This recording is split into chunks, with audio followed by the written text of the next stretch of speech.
Ladies and gentlemen, a very good morning. Welcome to your nation's capital. The subcommittee on early childhood, elementary, and secondary education will come to order. A quorum is present. Without objection, the chair is authorized to call a recess at any time. The Holocaust ended in 1945. The hate behind it has not. Antisemitism is repugnant in all its forms, but the topic of today's hearing is particularly troubling. It's hard to grasp how antisemitism has become such a dominant force in our K-12 schools. Some kids as young as second grade are spewing Nazi propaganda, which begs the question, who has positioned these young minds to attack the Jewish people? The very need for this hearing is a travesty. The aftermath of October 7th has revealed some of the ugliest, most deprived ideas, once marginalized from polite society, and our education system has failed to stop it. It's not just anti-Israel, it's anti-American, it's anti-democracy. Our witnesses today three of our witnesses represent some of the largest school districts in the nation where there's been some vile anti-Semitism in their districts. Just a few minutes ago, we heard from students, parents, and even a teacher who said this is happening without an appropriate or any response at all. Jewish students in their districts fear riding the bus, wearing their kippah to school, or just eating and breathing as a Jewish student. Today, we get to hear from the leaders of these districts to tell us, what are you doing? What are they doing to keep students safe?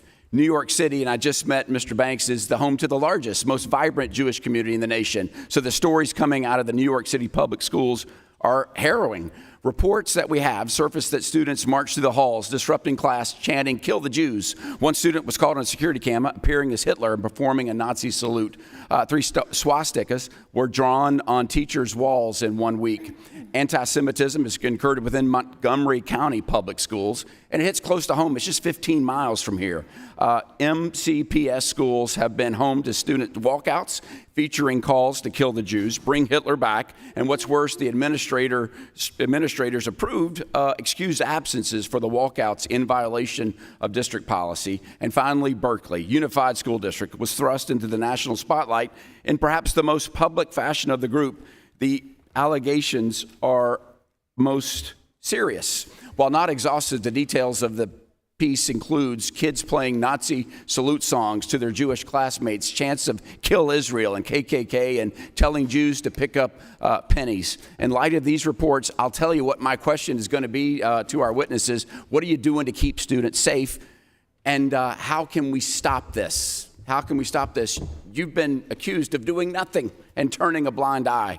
We're going to give you a chance to say exactly what you're doing and what are you doing to keep students safe. Middle and high school students are hard enough. It's just hard enough being a kid in middle and high school without the added fear of being Jewish. I can hardly fathom sending one of my sons to school knowing he'll be exposed to vile, hate-filled discrimination, yet parents are faced every day with this struggle. It doesn't have to be this way. This is the moment for all of us to take a stand against hate, against the indoctrination and radicalization of the next generation of future leaders. With that, I yield to the ranking member for her opening statement. Thank you very much, Mr. Chairman. There is no question that we must do more to combat anti-Semitism, not just in schools, but everywhere. We must do more to protect Jewish students and Jewish Americans who are threatened and harassed and attacked because of who they are. Every student deserves to feel safe and be safe at school. At the same time, we must do more to address the rise in Islamophobia and other forms of discrimination and hate as well. I have said multiple times, I hope this committee can work together on constructive ways to address the scourge of anti-Semitism. And I will express that hope again today, that we seek solutions that recognize the seriousness and scope of the challenge, the importance of keeping students safe at school, and the need to balance the civil rights of students to be free from discrimination under Title VI of the Civil Rights Act with the First Amendment right to free speech and expression. This is the Education Committee, and I hope we will discuss the important role of education and, importantly, prevention.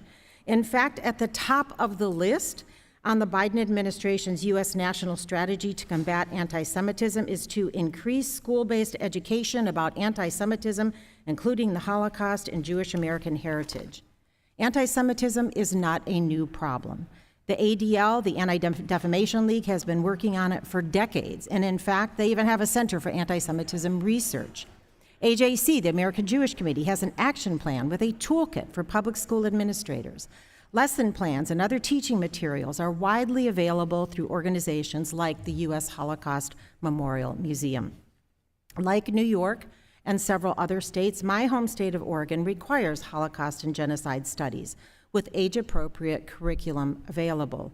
I remember and thank my late friend, Holocaust survivor Alter Wiener, who when he was in his 80s and early 90s told his story of survival to hundreds of audiences in universities, colleges, middle schools and high schools, places of worship, prisons and clubs, personally and through his book, From a Name to a Number. That's the kind of unforgettable education that makes a real difference. May his memory be a blessing. I also want to emphasize strongly that it's important for leaders to stand up to anti-Semitism no matter where it comes from. Many of my colleagues claim to care about the rise of anti-Semitism in this country, but when white supremacists marched in Charlottesville, Virginia with burning torches and chanting, "Jews will not replace us," the president at the time, Donald Trump, said there were very fine people on both sides. One of the participants at that Unite the Right rally was Nick Fuentes, a vile anti-Semite, who, among other statements, has denied the scope of the Holocaust while comparing Jews exterminated in concentration camps to cookies being baked in an oven. Former President Trump hosted Nick Fuentes at Mar-a-Lago in November of 2022. General John Kelly, who served as then President Trump's chief of staff, has stated that the former president spoke favorably about Hitler, including that Hitler had done some good things. And just a few months ago, Donald Trump said, quote, "Any Jewish person that votes for Democrats hates their religion." Despite these persistent examples of comments that others have called anti-Semitic and continued relationships with well-known anti-Semites, I have not heard one word of concern from my colleagues across the aisle. In fact, what we have seen is consolidation of support for the former president. If my colleagues care about anti-Semitism, they would condemn and denounce these comments from the leader of their party. So I will offer my colleagues on the other side of the aisle the opportunity right now to condemn these previous comments. Does anyone have the courage to stand up against this? Let the record show that no one spoke up at this time. I look forward to the testimony and conversation today, again with the hope that we could have a constructive dialogue about how to fight back against anti-Semitism so all students can be safe and feel safe at school, whether that's a K-12 school, a college, or a university. And I yield back the balance of my time. Thank you very much, Ranking Member Bonamici. Pursuant to Committee Rule 8C, all committee members who wish to insert written statements in the record may do so by submitting them to the committee clerk electronically in Microsoft Word format by 5 p.m. after 14 days from the date of this hearing, which is May 22nd, 2024. And without objection, the hearing record will remain open for 14 days after the date of this hearing to allow such statements and other materials referenced during the hearing to be submitted for the official record. I note for the subcommittee, there are members of colleagues that are not a permanent part of the subcommittee who may be waiving on for the purposes of the day's hearing. And now, let's get to the introductions of our distinguished panel. Our first witness is Mr. David Banks. He is the Chancellor of the New York City Public Schools for the New York City Department of Education in New York, New York. The New York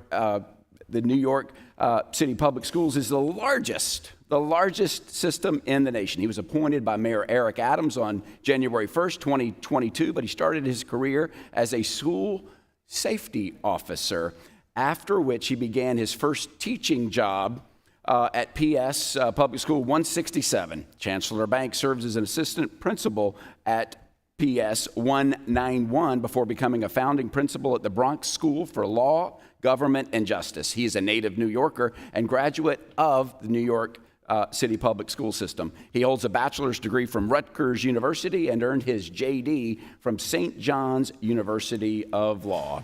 Our second witness is Carla Silvestri. Silvestri, who is the president of the Montgomery County Board of Education for the Montgomery County Public Schools in Rockville, Maryland. Ms. Silvestri was elected to her second four-year term on November 8th, 2022. She's currently serving a second term as president of the Board of Education. Ms. Silvestri's education policy experience began at the University of Pennsylvania, where she worked at the Penn-Merck Collaborative for Science Education, working as a teacher, professional development, and hands-on science education in West Philadelphia schools. She served as vice president for children and youth for a large nonprofit managing preventive school year and summer youth programs. Ms. Silvestri graduated from Florida State University with a bachelor's degree in biology and received her master's degree in education from the University of Pennsylvania. Greetings from the Sunshine State, Ms. Silvestri. We're glad to see where you are. Let's yield to Ms. Bonamici for introduction of a witness. I welcome to the committee Emerson Sykes, a senior staff attorney with the American Civil Liberties Union, who works on the Speech, Privacy, and Technology Project. He focuses on First Amendment free speech protections, and among other things, he previously served as a legal advisor for Africa at the International Center for Nonprofit Law and served as an assistant general counsel to the New York City Council.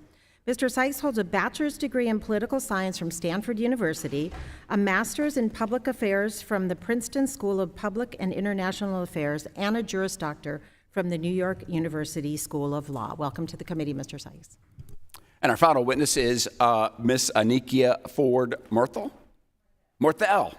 Absolutely. She's the superintendent of the Berkeley Unified School District in Berkeley, California. Ms. Morthel is an urban educator and community activist with over 21 years of experience. Aside from serving as superintendent of Berkeley Unified School District, she is a professor, senior lecturer at the urban education at Loyola Marymount University. She is active in the community, serving as a board member for organizations such as 826 Valencia, West Ed, and other nonprofit organizations with missions aligned to hers. She is a proud member of Delta Sigma Theta Sorority Incorporated. Ms. Ford Morthel holds a BA and master's degrees in education from the University of California at Berkeley. Welcome to all our witnesses. We thank you for being here and look forward to your testimony. Pursuant to committee rules, I would ask that you limit each of your oral presentations to 5 minutes with summary of your written statements. Your full written statement is in the record, but just like us up here, you get 5 minutes. That's what our little timer system will do it. If by chance you go past, I'll give you a little type, and that's the great way to say wrap it up. I recognize I want to recognize of your responsibility to provide accurate information to the subcommittee. With that, let's get started. It's now a pleasure to recognize Mr. Banks for his 5-minute testimony. Welcome, you're recognized.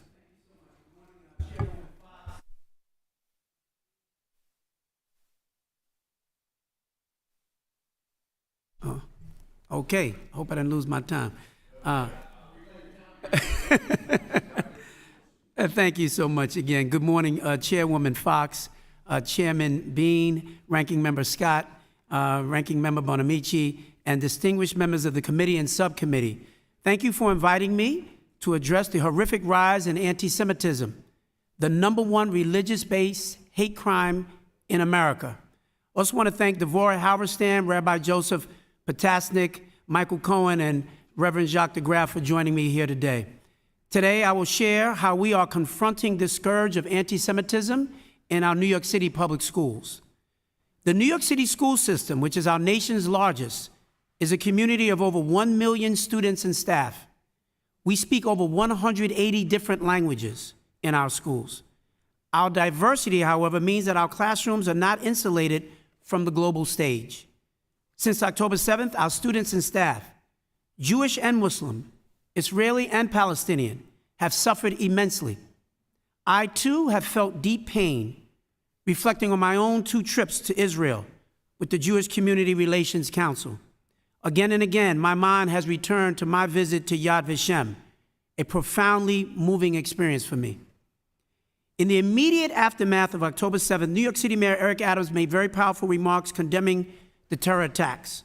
I, too, sent messages to our school community strongly condemning the heinous acts of Hamas. But words are not enough. There have been unacceptable incidents of anti-Semitism in our schools. When Jewish students or teachers feel unwelcome or unsafe, that should sound the alarm for us all. So I recognize the urgency of addressing this crisis from my seat. As an educator of 30+ years, as the leader of the system nurturing the next generation of New Yorkers, it is not only my job to produce good readers and writers, our schools must also build good people, people who demonstrate respect and appreciation for our shared humanity. When it comes to rooting out anti-Semitism, our public schools must be part of the answer. So let me tell you about our work to meet this moment, which are focused on safety, engagement, and education. Number one, safety is a precondition for learning. I started my career as a school safety officer, and my father was a proud, decades-long officer of the New York City Police Department. Keeping schools safe is in my DNA. When anti-Semitism rears its head, I believe we must respond, and we have. We have removed, disciplined, or are in the process of disciplining at least a dozen staff and school leaders, including removing a principal in the middle of a school year. We have suspended at least 30 students. We've involved the NYPD when hate crimes are committed, and we've retrained all 1,600 principals on our discipline code to ensure that it is enforced properly. Secondly, we've engaged dozens of partners to help us design longer-term solutions. My instinct as a leader in moments of crisis is never to shy away from an issue, but rather to lean into it to understand it better. New York City is home to the largest Jewish community outside of Israel and many of the nation's foremost Jewish institutions. So we have strengthened our relationships with these partners, which include the UJA Federation, the JCRC, the Anti-Defamation League, the Simon Wiesenthal Center's Museum of Tolerance, the Jewish Children's Museum, Project Witness, and many more. I also launched, for the first time in our history, an Interfaith Advisory Council, because we must model for our students how to build bridges, engage in genuine dialogue, and share each other's pain in challenging times. And finally, education. We cannot simply discipline our way out of this problem. The true antidote to ignorance and bias is to teach. My own children learned about anti-Semitism firsthand from our next-door neighbors who were Holocaust survivors in Teaneck, New Jersey. But as survivors pass on, and in light of current events, the need for education becomes even more pressing. Our students cannot grow up to view anyone as the other. So in addition to covering the Holocaust in the 8th, 10th, and 11th grades, we're creating a robust Holocaust educator guide with the Museum of Jewish Heritage, and we're building a brand new curriculum highlighting the culture and contributions of the Jewish community, because the history of the Jewish people extends far beyond the Holocaust. We've also partnered with the Office for the Prevention of Hate Crimes and a new hate crimes curriculum. We've expanded our anti-Semitism resources and workshops. Finally, let me just say this. At New York City Public Schools, we are focused on our charge to fight hate and foster inclusion through safety, engagement, and education. We're working hard, and we have a long way to go. There's always more to do. I hope in New York we can be a candle in the darkness. Thank you. Thank you very much, Mr. Bank. Ms. Silvestri, you are recognized for 5 minutes. Welcome. Chairman Bean, Ranking Member Bonamici, and members of the subcommittee, good morning. My name is Carla Silvestri, and I'm the president of the Board of Education for Montgomery County Public Schools in Maryland. I appreciate the opportunity to speak with you today about our efforts to address anti-Semitism in our school system. Let me begin by assuring the committee, the Board of Education I lead is committed to combating anti-Semitism, hate speech, and racism wherever and whenever we see it. I can't tell you we've gotten it right every time, but as a board, we are committed to working with our administrators and our community to constantly improve our processes and our outcomes. Montgomery County Public Schools is the 15th largest school district in the country with 160,000 students and nearly 25,000 employees. We are one of the most diverse districts in the nation, and our families and students come from every major religion and ethnicity and speak over 162 languages at home. more than a third of our county residents are foreign-born. In Montgomery County, we have an elected part-time Board of Education with a governance and oversight role. The board sets the standard for achievement and accountability. Our core mission is education. This is the lens through which we approach our relationships with students, employees, and the community. This is the perspective I bring to today's hearing. I also bring the perspective of my history.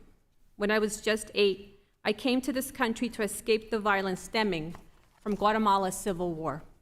I became a proud U.S. citizen in 2007 and went on to be elected to serve on the Board of Education by the citizens of Montgomery County. I'm also the parent of a student in our school system, and incidents of anti-Semitism and hate-based language are extremely important to me. With that in mind, I know the committee is aware of recent press reports and public complaints around anti-Semitic imagery, language, and vandalism in our district. Let me be clear.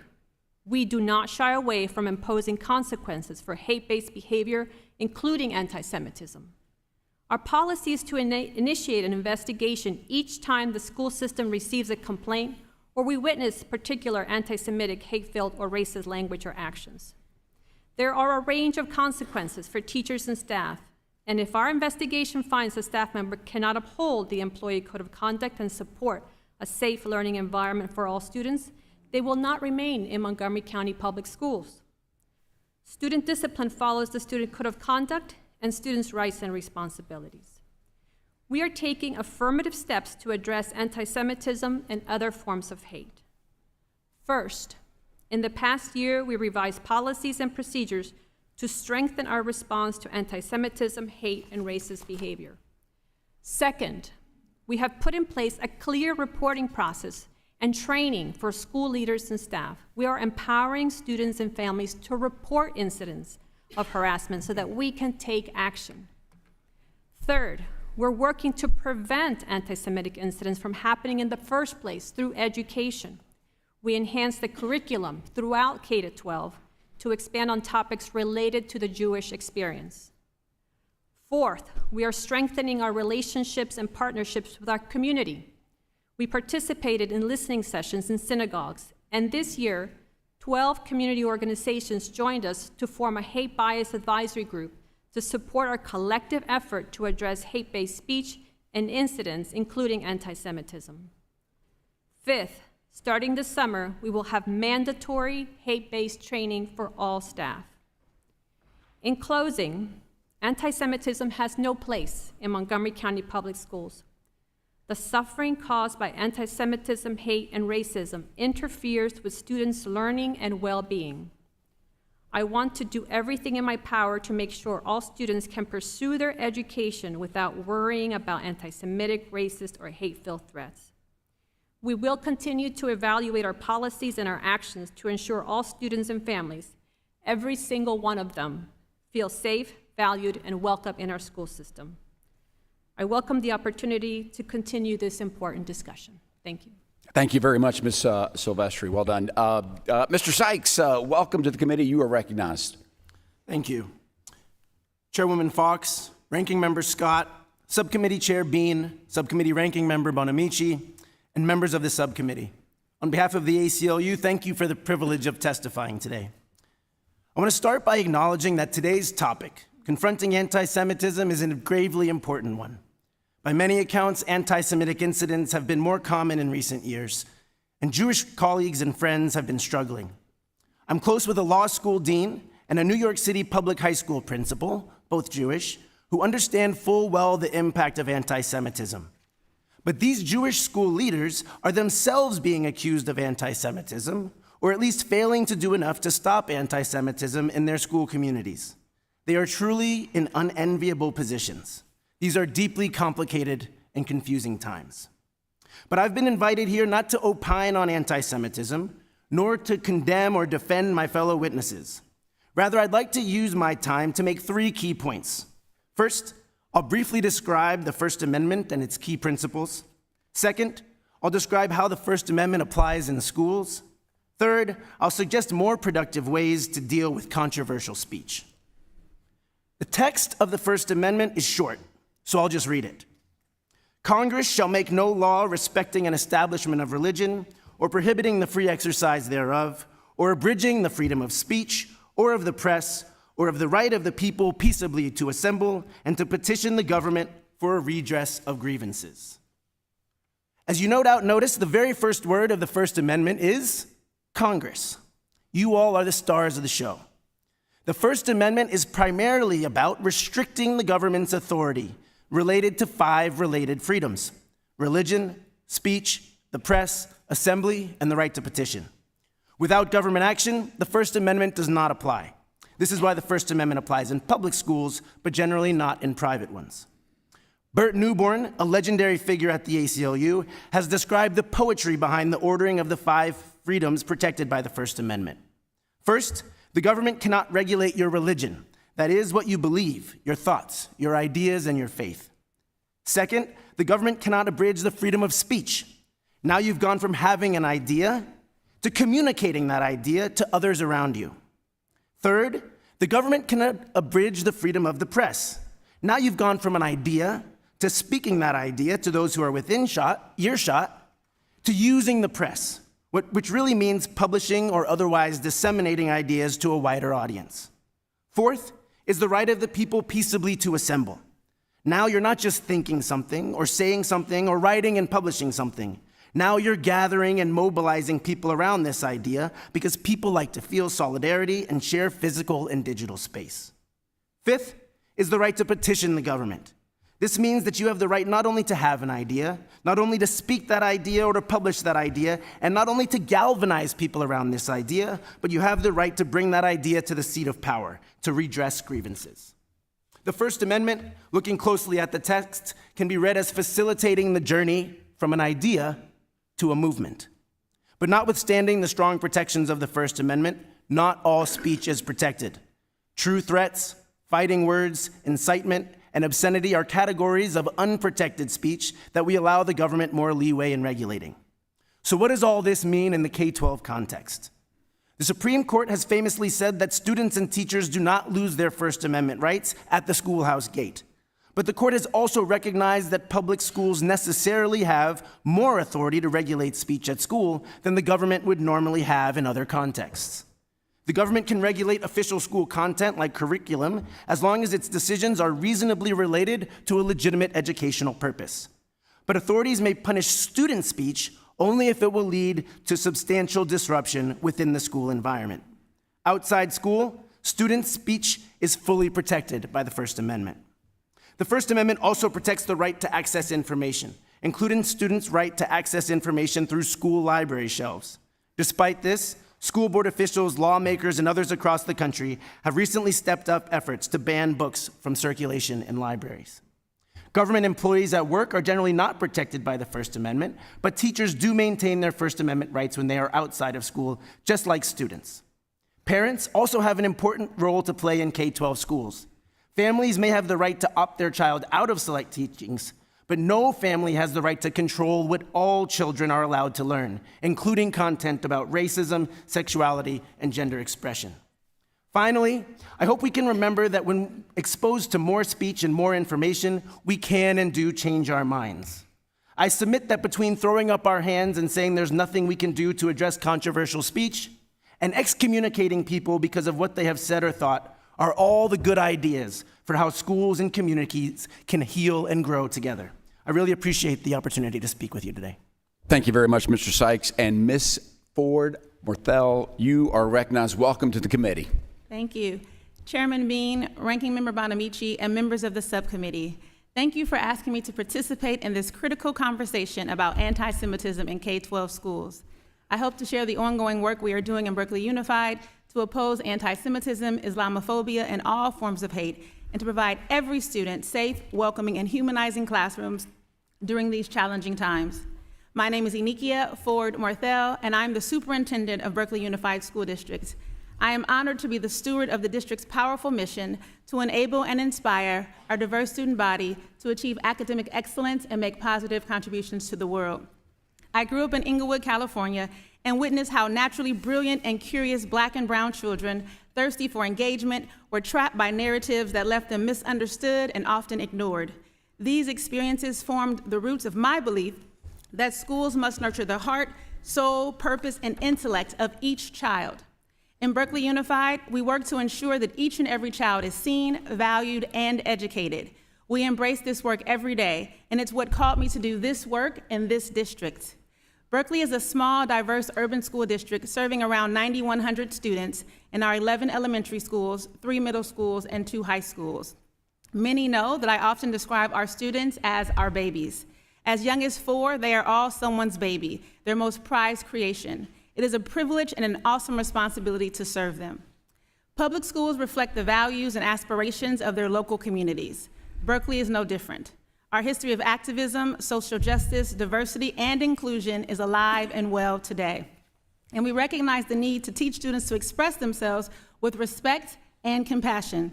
This is why we passed a policy against hate speech last year. True equity and inclusion requires deep listening, ongoing reflection, engagement, and continuous learning. As I've engaged members of our Jewish community, some have shared painful experiences of anti-Semitism. Anti-Semitic incidents in our schools are never acceptable, and they are not who we are. The conflict in the Middle East has directly impacted our schools. Students and staff have family and friends who died or were kidnapped during the October 7th Hamas attack, and many have deep concern for what is happening in Israel. Berkeley-born Israeli-American Hirsch Goldberg Poland was kidnapped on October 7th. Members of our community wear tape on their shirts with the number of days he and other hostages have been held captive. Today is day 214. Other Berkeley students and staff have family and friends who have died, been injured, are missing, or are living under horrific conditions in Gaza. Most heartbreakingly, in both Israel and Gaza, the death and suffering includes children. As educators, too often we are called upon to address heart-wrenching events that occur far beyond the walls of our classrooms. Our young students with ties to either Israel or Gaza, some deeply traumatized by the horror they see and hear, sit side by side in our Berkeley classrooms. They are friends. We work hard to make sure they are all seen and all safe. Our babies sometimes say hurtful things. We are mindful that all kids make mistakes. We know that our staff are not immune to missteps either, and we don't ignore them when they occur. When the days of October 7th, we began providing resources to our families and our educators about how to support our children and each other. Since October 7th, the district has had formal complaints alleging anti-Semitism arising from 9 incidents within our jurisdiction. However, anti-Semitism is not pervasive in Berkeley Unified School District. When investigations show that an anti-Semitic event has occurred, we take action to teach, correct, and redirect our students. We do not publicly share our actions because student information is private and legally protected under federal and state law. As a result, some believe we do nothing. This is not true. Likewise, when an investigation shows that one of our educators has crossed the line, we take appropriate action. In California, personnel actions are also private and legally protected, so non-disclosure can again be confused with an action. We work proactively to cultivate respect, understanding, and love in our diverse district, modeling how to uplift and honor each individual that makes up the beautiful fabrics of our schools. This month, for the 3rd year, we're celebrating Jewish American Heritage Month. We are a community with differing, deeply held beliefs in this challenging moment, and it is and can be uncomfortable. As I speak to you right now, our families are packing school lunches, students are heading to bus stops, and educators are turning on classroom lights. Soon, the bells will ring, and our students will begin learning side by side. I look forward to this conversation this morning, but I also look forward to getting back to them, our babies, to do and continue to do the work that needs to be done in Berkeley. Thank you. Ms. Ford-Morthel, thank you very much. Under Committee Rule 9, we will now question witnesses under the 5-minute rule. Put the clock on, Bean, because I'm going to begin right now with some opening yes or no questions to our school district leaders. Mr. Banks, does Israel have the right to exist as a Jewish state? Absolutely. Ms. Silvestri? Yes, absolutely. Ms. Ford-Morthel? Is the phrase "from the river to the sea, Palestine will be free," is that anti-Semitic? I think most Jewish people experience that as anti-Semitic, and as such, it is not allowed in our schools. You would say it is. I would say it's Ms. anti-Semitic. Silvestri? It is if the intent is the destruction of the Jewish people, yes. And it is, and it is. And so I would say I'd put you down as a yes. You're okay with that? A yes? Yes. Ms. Ford-Morthel?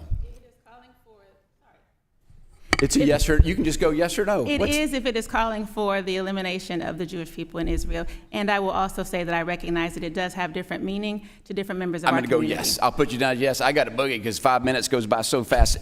Were Hamas actions on October 7th, was that a terrorist attack, Mr. Banks, Absolutely. Ms. Silvestri, Yes. Ms. Ford, Murthel? Yes. Is terrorism ever justified? Mr. Banks, I don't think so. Not terrorism, no. Ms. Silvestri, Ms. Ford, Murthel. I would agree, no.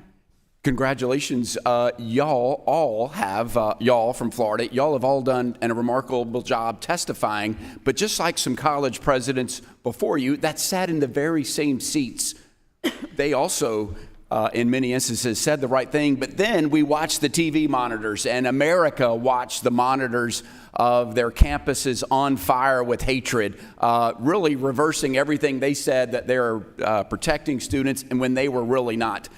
This morning, I attended a gathering, a press conference, just a chance for students and teachers and parents in your school districts that have said nothing is being done, some really horrible things.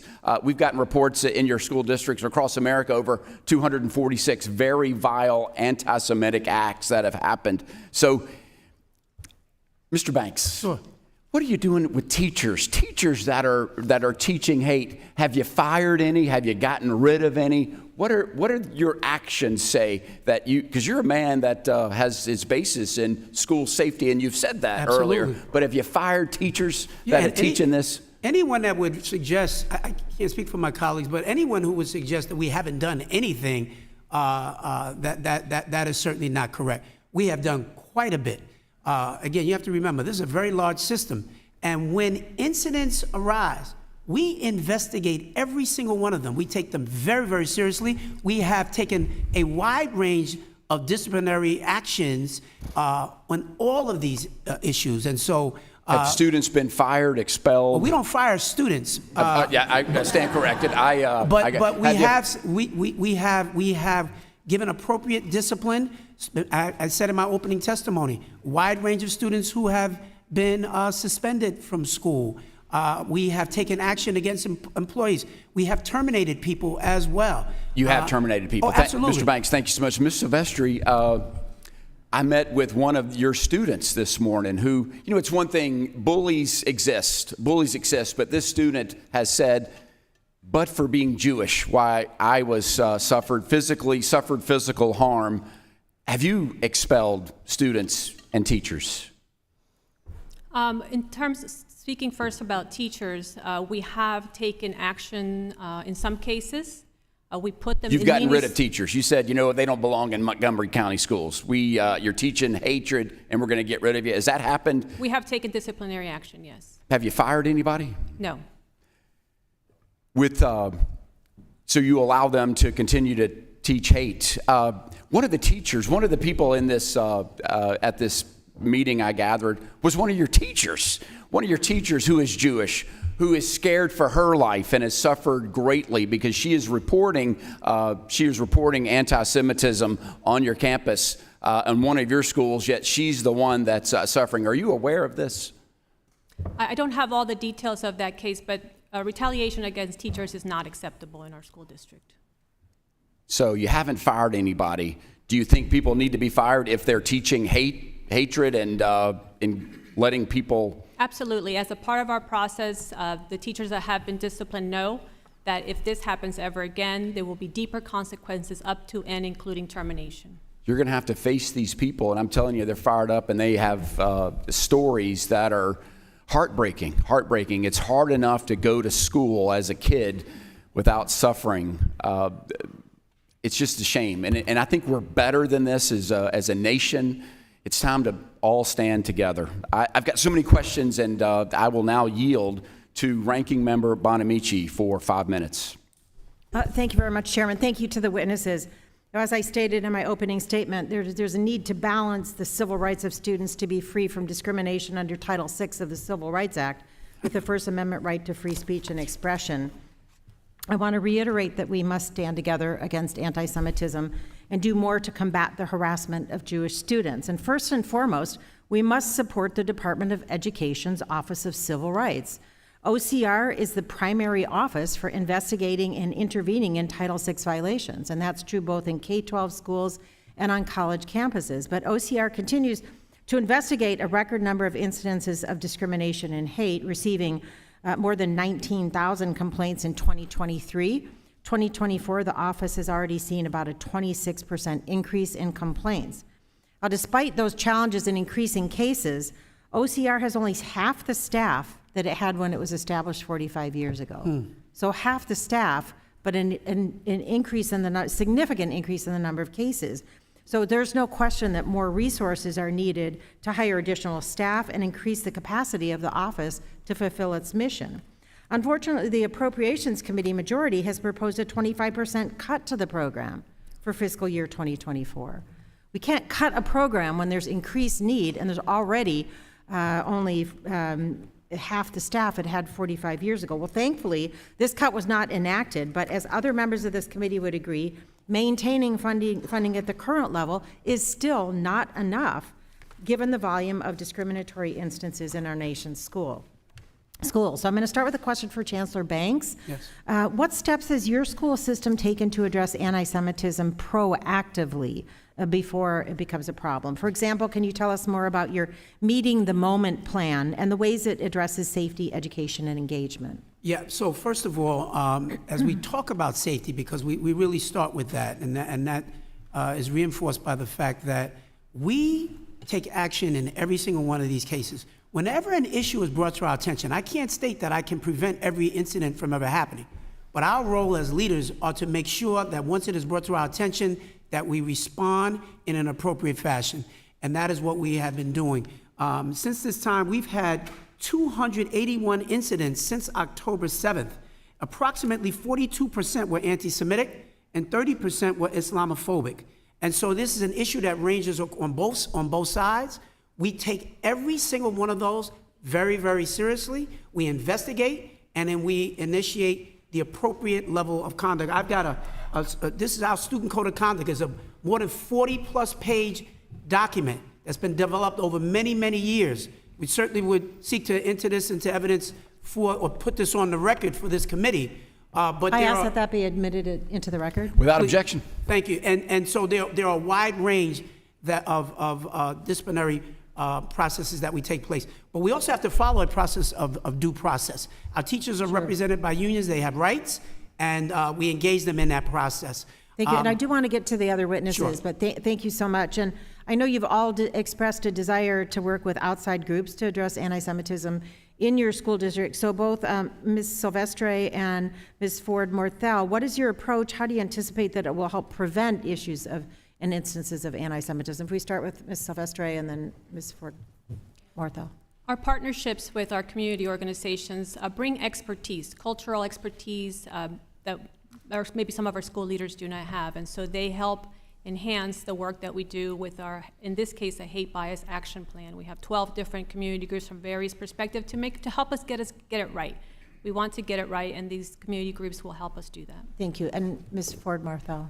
Thank you. I would agree with Ms. Silvestri that it is both bringing expertise, but it's also bringing what I think is really important, the opportunity to really listen and learn and understand different perspectives and experiences. That's something that we do in Berkeley that we really value, and we do believe in the value of collective coming in and sharing different ideas, perspectives, and different ways to address issues.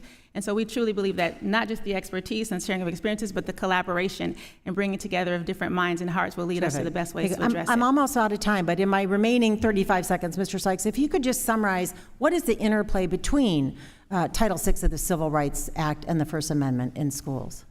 Sure, thank you. The schools must act when there is a hostile educational environment under Title VI. And that means there's unwelcome conduct based on a protected characteristic that's subjectively or objectively offensive and so severe or pervasive that it limits or denies a person's ability to participate in or benefit from an educational program. So the law is clear that the schools must act in those situations, notwithstanding the Tinker test that we described before. And do you agree that we need funding to do that? Absolutely. Thank you. I yield back. Thank you very much, Ranking Member. We now go to the great state of Utah. Mr. Burgess, you're recognized for 5 minutes. Thank you. First of all, thank you for witnesses being here today. It's one thing to hear about the bigoted behavior present on today's college campuses. It's utterly appalling to hear the activist teachers that are doing the same in our classrooms, spreading the vitriol of hate to our children in classrooms throughout our nation. Unfortunately, and all too often, these carriers of hate are teachers and school administrators. And this is going down to our kids that's supposed to be teaching. Children as young as 2nd grade are being taught to hate Jews. The question is, how did this come about? Mr. Banks, I have a quick question. Sure. In the press release shortly after the events of Hillcrest High School, where students stormed the building demanding a teacher's resignation and attempted to enter the teacher's room, where she hid, you said, this notion that this place, these kids are radicalized and anti-Semitic is the height of irresponsibility. Do you think that these kids were not radicalized? Or do you stand by that statement? First of all, let me say this. Hillcrest High School is the school that I graduated from, so that school is very personal No, to me. I'm sorry, I only have a few minutes. Right. This statement, do you Right. still stand by this statement? My statement at that time was that, yes, I stand by that statement. The entire school was not radicalized. Yes. All right, so if this was a black teacher, and these were kids coming in because of her skin, because of her background, hiding out for 2 hours in a classroom, these are high school kids. I know that. Would you still say that this is not radicalized? There's something wrong with this? Those kids engaged, the kids who were responsible, who led that effort, engaged clearly in an act of anti-Semitism. Okay, so I'm really, and I I have to cut dealt to the with that case. and I have to cut to the responded chase. to it. My question is, if this is a black teacher being threatened and pushed by some white bigots, would you still say that these kids are not a problem that's not being radicalized by hatred?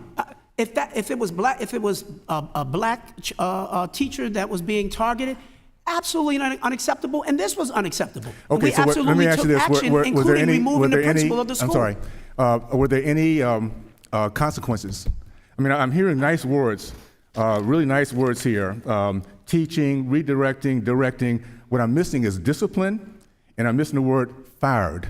Has anything happened to these kids that did this to this teacher's hiding out for 2 hours? Well, I'm not sure if you heard clearly from what I said. What I said was very clear. We suspended a number of students who were the leaders at Hillcrest High School, number one. Number two, we removed the principal of that school for a lack of leadership and oversight. I don't know how to make it much clearer. Okay. I condemn clearly what happened at Hillcrest was a complete act of anti-Semitism. It will not stand on my watch. We responded, Okay. and I don't know how to make it any clearer. No, sir. thank you so much. I'm glad to hear somebody was fired in that. Was the principal fired or just transferred to another school? The principal was removed from the school. Was he taken to another school or was he He's fired? not in another school. No, he's not in front of any more children. Okay. Ms. Marthel, the Brandeis Center has reported at most misguided administrators have attempted to resolve problems involving teachers by moving students, Jewish students and Israeli students into new classes. As a result, anti-Semitism is normalized. Quick question, how does this work? So you find teachers that are bigots, and instead of firing them, you transfer them to another school where they can still remain bigots? Is that the way this works? I'm a little confused by the question. You started with students being moved, and then you went to teachers being moved. I'll tell you that it's not something that we normalize. It's not something that we agree with, and we take action every time there's any concern or complaint. I'm just trying to understand how this works. When you have teachers that are teaching hate to our kids and showing it, and our students are feeling fearful for this, are they fired or do they just transfer to another school? It appears that they're just moving to another place. In this case here, I guess that's the question I have. How is this being resolved? If we have a concern or a complaint about anti-Semitism or any form of hate, we take it very seriously, we investigate, and we take action pending the outcome of that investigation. Okay, all right, so I guess the action is not firing, it's just moving to someplace. The word of action is very subjective, obviously. Mr. Silvestri, real quickly, there's been several complaints filed by the Department of Education of Civil Rights. And again, what resulted in one administrative leave and the 3 others merely being transferred. I'm going to ask you the same questions. How is this working out? Or do we have a process in which you can actually get bad teachers out of the classroom, bad administrators that are teaching our kids to hate like this? Are we addressing that at all? In all of those cases, the teachers were put on leave so that we could do a thorough investigation. Disciplinary action was taken.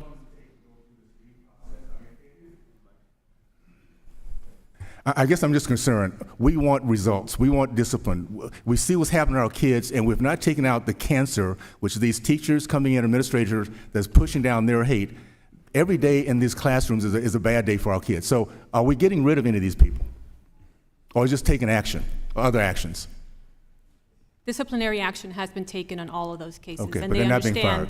They understand any other further action will lead to up to termination. Okay, Representative all right, Owens, Representative Owens, thank you very much. Let's go to the great Northern Mariana Islands, where Mr. Sablan is recognized for 5 minutes. Thank you very much, Mr. Chairman, and good morning to our witnesses. Welcome. This is a really difficult issue.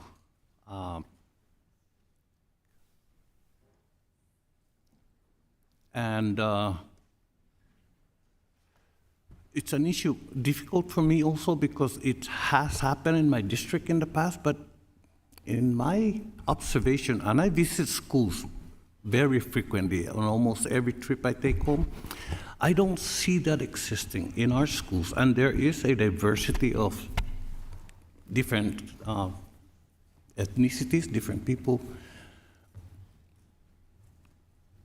I'm not sure why. There may be something in there. There's got to be. There is bullying I'm aware of. I have 2 teachers in my family. There is bullying.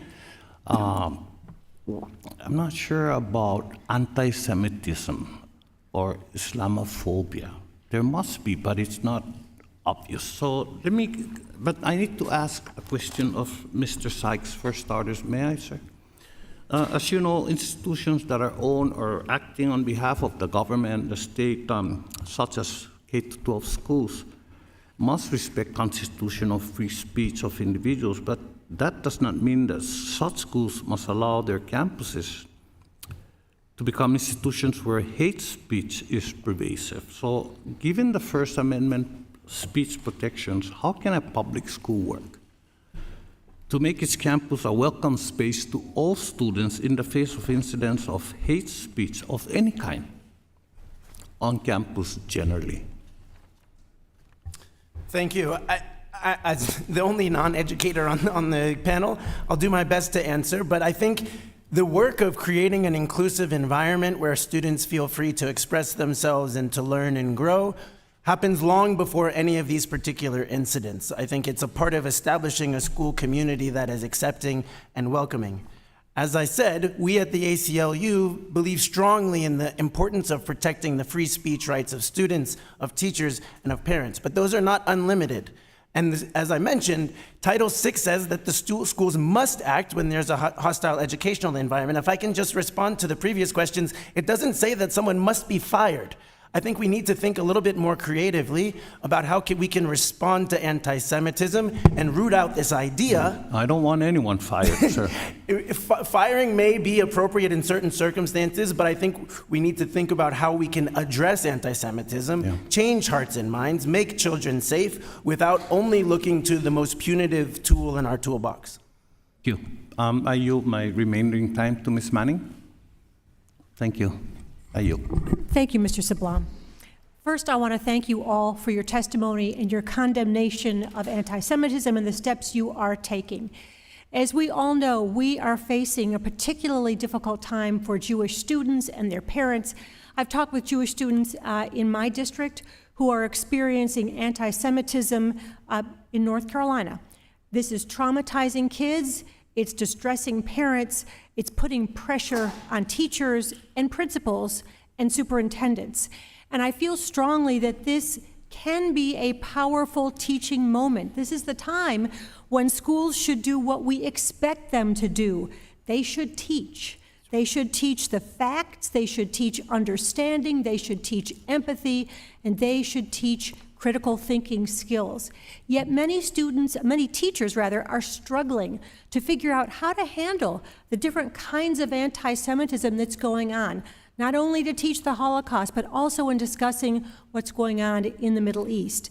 And sadly, some teachers are simply getting the facts wrong, and they're adding to the distress of students and parents.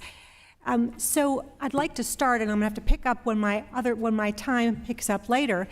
If each of you could describe What resources are your teachers using to navigate the difficult questions about anti-Semitism or the Israel-Gaza conflict? And Mr. Banks, let's start with you. I know we only have a short amount of time, but this is where we engage our partners. I'm joined today by Devorah Halberstam, who's here, whose son Ari was killed in one of the most heinous acts of anti-Semitism almost 30 years ago. And she created the Jewish Children's Museum to teach the history. I've sent thousands of students to this museum, and we were going to continue to send even more. I'm joined by Michael Cohen from the Simon Wiesenthal Museum of Tolerance. They're in our schools. They've gone to Hillcrest and are engaged in this process. So we're trying to avoid just casting aspersions. We are trying to lean into how you teach.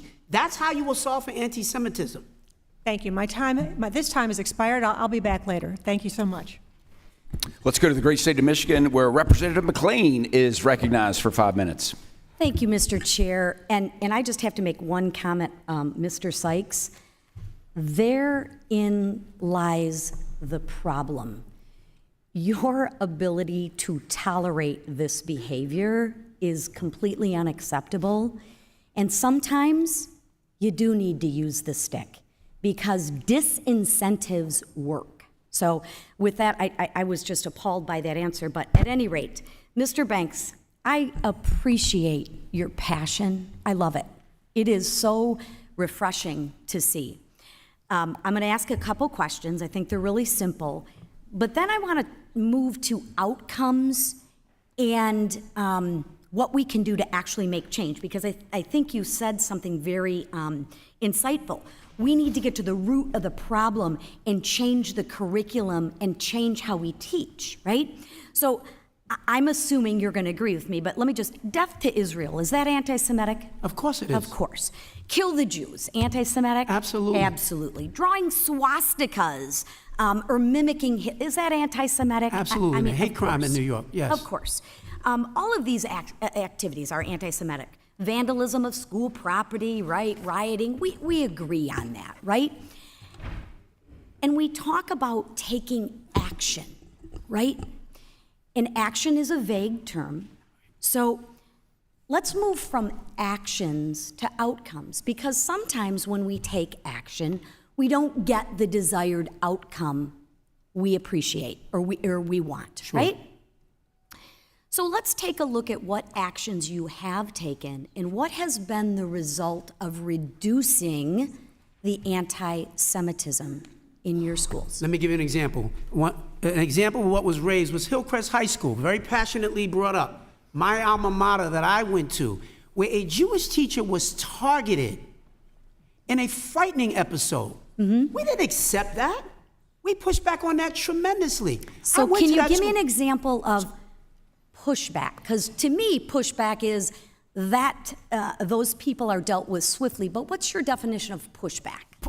But in terms of outcomes, what I meant was we suspended students, we removed the principal of the school, we engaged the Simon Wiesenthal Center for a deeper dive in education of those kids. The teacher who was targeted made a decision, I think one of the most heroic things I've ever heard, to actually come back. She could have gone to another school. She made a decision to say, if I'm going to change this. You fired the people. You fired Yes, we move people, absolutely. And the outcome is that what's happening at that school now has transformed in significant ways. We're not fully arrived. This is a work in progress. I get it. What have you done to change your curriculum? Yeah, so we have engaged in a wide range of new resource guides, teaching about anti-Semitism, teaching about and what are those resource guides? Excuse me? What are those resource guides? We're working together with the Museum of Jewish History in New York City, who's helping us to create an educated guide for teachers. I would offer one solution as well, because a lot of times we come up here and we just talk about problems. Mm-hmm. One solution is Morris Life does a really good job of teaching anti-Semitism and really ruling out hate around the Holocaust and whatnot. I think where everyone gets frustrated is we use these words like pushback, and I think we have to have a real clear definition of, if X happens, if you vandalize school property, if you perform anti-Semitic acts, that here is a clear policy that will be dealt with swiftly and justly. Am I hearing you say today that those policies are in place? Those policies are in place. Here's the challenge. Okay. These things don't always come down to so clear yes and no. I'll give you an example. We had a school where a teacher hung up a map of the Middle East that eliminated Israel from the map. So the question is that anti-Semitic? To me, that's anti-Semitic. And we had it removed. But others have said, did you fire her? She said, essentially, I made a mistake. I didn't intend it to be anti-Semitic, and she had a reason for it. I have just a moment. How do your administrators respond to students that ignore authority, right? I think we have three perpetrators here. We have the students, we have the teachers, and we have the administrators, right? Right. And I think all three of those people need to be dealt with and need to be dealt with swiftly and justly. So with that, I apologize, I'm out of time, but I would like to see your written response to how you deal with anti-Semitism as it pertains to those three entities, students, administrators, and teachers. And with that, thank you, Mr. Chairman. I yield back. Thank you very much. From the great state of California, Representative DeSaulnier is recognized for 5 minutes. Thank you, Mr. Chairman. I want to thank the witnesses. Sorry, we were having a conversation, collegial conversation here. Let's start by everything everyone in this room, I believe, agrees to, and you've stated. Anti-Semitism is unacceptable. All students deserve to be free from hate and be safe to learn and thrive. We need to support all students who are being threatened on school campuses and stand against all forms of hate. Any student who feels unsafe or discriminated against deserves to have their case investigated, and the Department of Education's Office of Civil Rights should take all credible claims seriously and investigate. Superintendent, I'm a neighbor. I represent a district just to the east of Berkeley. I used to own a business in Berkeley. Yeah. I love the atmosphere in Berkeley, the openness, but it does create certain frictions. Openness, I think you would agree. Is that happening right now? Is the Department of Education investigating civil rights complaints? Yes, there is an open investigation now from the Office of Civil Rights for Berkeley Unified. And you are cooperating with that fully, correct? We are fully intending to cooperate. We just received a letter yesterday actually informing us officially of that complaint, and we do see it as an opportunity to reflect and grow and continue to move towards our mission and values. And you and your board has done everything to reasonably stop a complaint from coming, and you believe that the process will show that? We believe the process will show that. Thank you. Mr. Chair, I'd like to insert into the record letters from Berkeley parents and community members, teachers, detailing the difficulties that schools face in addressing the war in Gaza and in support of the superintendent and the board to build and maintain a safe and learning environment. There's also letters from Jewish parents about Berkeley Unified School District's support for Jewish students. I'd like to submit that for the record. Without objection, so ordered. Without objection. Mr. Emerson Sykes, the balance between free speech and protecting students is what we're challenged by. Justice Holmes and Justice Brandeis wrote about this extensively. Justice Holmes talked about screaming fire in a crowded room. Justice Brandeis, the first Jewish member of the Supreme Court, talked about the antidote to this, I'm paraphrasing, to challenges of irrational fear is more speech, not less speech. Could you talk to a little bit of that? He actually has a quote where he talks about violence alone should not, the threat of violence alone, and I'm quoting from him now from memory, should not stop free speech. And that in that quote, he talked about men burned women as witches, and we can't condone that either. So this balance that Brandeis and Holmes struggled with all those years ago is your forte. How are we balancing that right now? Thank you. The rules that apply according to the Constitution and statutes differ whether you're in a crowded movie theater or in a public square or in a K-12 school. And so in the context that we're talking about today, on the one hand, we have robust protections for the free speech rights of all. As the Supreme Court has also said, you do not lose your constitutional rights at the schoolhouse gates. You have the right to hold your opinions, to share your opinions, so long as they are within the bounds of the school context. But the school must act as I've said, when there is a hostile educational environment. And so a lot of what we are dealing with today is how have schools responded in those situations? And I think, as a husband of a public school teacher and the parent of public school students, I understand that when they make mistakes, we don't send them to their room. We try to help them understand what they've done wrong. We try to help them understand the impact that they've had on others, try to figure out how to make the people who've been harmed feel whole, and try to change behaviors in the future. And so I know that good teachers and administrators across the country are doing their best to do that now. And this is the everyday work of schools, trying to nurture students, trying to help them grow, while also make them safe. Do you believe, listening to the testimony of your fellow panelists today, that they are doing that? I can only assume that they are doing their best. I find it interesting that some of the members of the committee are prejudging, for instance, the case in Berkeley. At the same time, we have a court case in New York about people complaining about being prejudged in that one. I think really what I hope comes out of this conversation today and continues in the spirit of bipartisanship is that we all, again, say that hatred in any form, particularly in schools, is completely unacceptable from the United States Congress, and that we would adhere to the laws as they are, and if there's something wrong with them, we would work together to correct that. Thank you, Mr. Chair. I yield back. Thank you very much, Representative. Let's stay in the great state of California, and Representative Kiley is recognized for 5 minutes. Thank you, Mr. Chair. Is it Doctor? I'm sorry, I'm having trouble reading your last name. Ford. Yes, Ms. Ford. I don't think we got an answer to you as to whether there have been any professors terminated at your school for anti-Semitic words or conduct. So the answer was that I'm not able to speak about personnel matters, but what I can say to you is we investigate every complaint and concern thoroughly and thoughtfully. Sure, I'm not asking you to give us names action. or anything, but can you just tell us in general, has anyone been terminated? In general, I can say to you that I can't speak about personnel matters, but I can tell you that we do follow up and we take action. I'm pretty sure your colleague, Mr. Banks, gave us an answer, so you can. And I respect and appreciate that, but I'm not going to be able to do that. I can let you know that, again, when any issue comes up, we investigate it, and pending the outcome of that investigation, we do take action. And those actions range.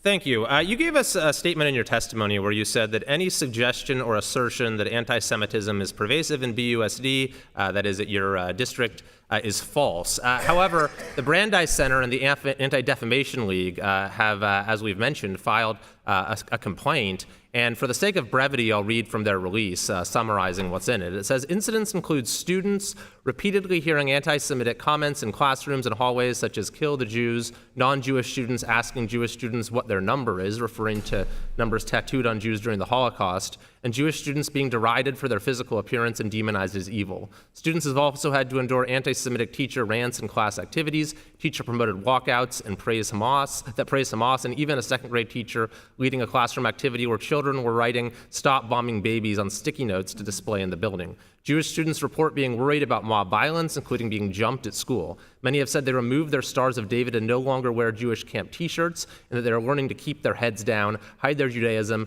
and move through their school days in fear. Some students have left the district due to pervasive bullying. Parents have repeatedly reported anti-Semitic incidents to the administration, but BUSD has done nothing to address, much less curtail, the hostile environment. The eruption of anti-Semitism in Berkeley's elementary and high schools is like nothing I've ever seen before, said Kenneth Marcus, chairman of the Brandeis Center and former U.S. Assistant Secretary of Education. And yet you testified today, any suggestion or assertion that anti-Semitism is pervasive in BUSD is false. So my question is, if you're not willing to acknowledge the problem, why can we be confident that it's being adequately addressed? You can be confident that I am there in my schools every day, in the schools, in the classrooms with the babies, and I'm very clear that anti-Semitism, there have been incidents of anti-Semitism in Berkeley Unified School District. And every single time that we are aware of such an instance, we take action and we follow up and we take appropriate action at that. Okay. Can I ask you about the Israel-Palestine curriculum that's been introduced in some classes in the wake of October 7th? Did you approve this curriculum? So we do have a controversial policy that says if something is instigated or incited by our students, which was the case with this, that our teachers can respond. So yes, in response to both student interest and parent parent interest to discuss this in our classrooms, we did have a group of teachers who did try to create lessons to respond to the moment and engage our students in conversations. So you approved it? You approved the curriculum?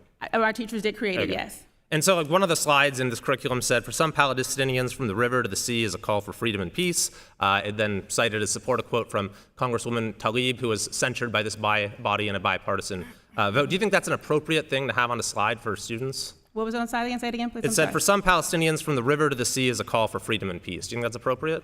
So we definitely believe that it's important to expose our students to a diversity of ideas and perspectives. And if it was presented as a perspective, I do think it's appropriate. You do. So you think, I think, is it any wonder, and you said earlier you thought this was anti-Semitic, and you put this on a slide in the classroom and then students go around the halls saying it. I don't think there's anything surprising about that. But I wanted to also ask you about the ethnic studies curriculum you have, because I think you contract with a group called the Liberated Ethnic Studies Consortium, is that right? Yes.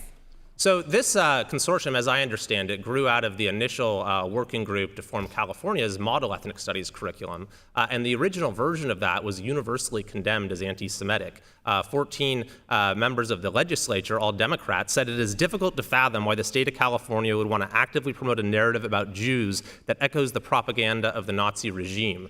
Even Gavin Newsom said the curriculum was offensive in so many ways it would never see the light of day. So it was revised, but this Liberated Ethnic Studies Consortium offers the original version of it. They split off from the group and said, we're going to stick with the original anti-Semitic version, and that's the version that you went out and decided to have in your classrooms. Is that right? That is actually incorrect, Congressman. I thank you for the opportunity to clarify. Okay, please. So Berkeley Unified School District has not purchased any curriculum from Liberated Ethnic Studies Consortium. In fact, our ethnic studies curriculum is created in-house, if you will. We pride ourselves on having. Oh, I'm sorry. Maybe I misheard you. community-responsive- I thought you said you contracted with the Liberated Ethnic Studies. So we have Liberated Ethnic Studies as a thought partner. Our teachers and our staff and our partner. community members actually create our curriculum. So we're not purchasing or buying any curriculum from Liberated Ethnic Studies. I don't understand what the difference between a thought partner and working with them on Oh, for curriculum sure, I is. can explain to you. So Liberated Ethnic Studies is one of two experts in the field of ethnic studies that Berkeley Unified School District evaluated to partner with.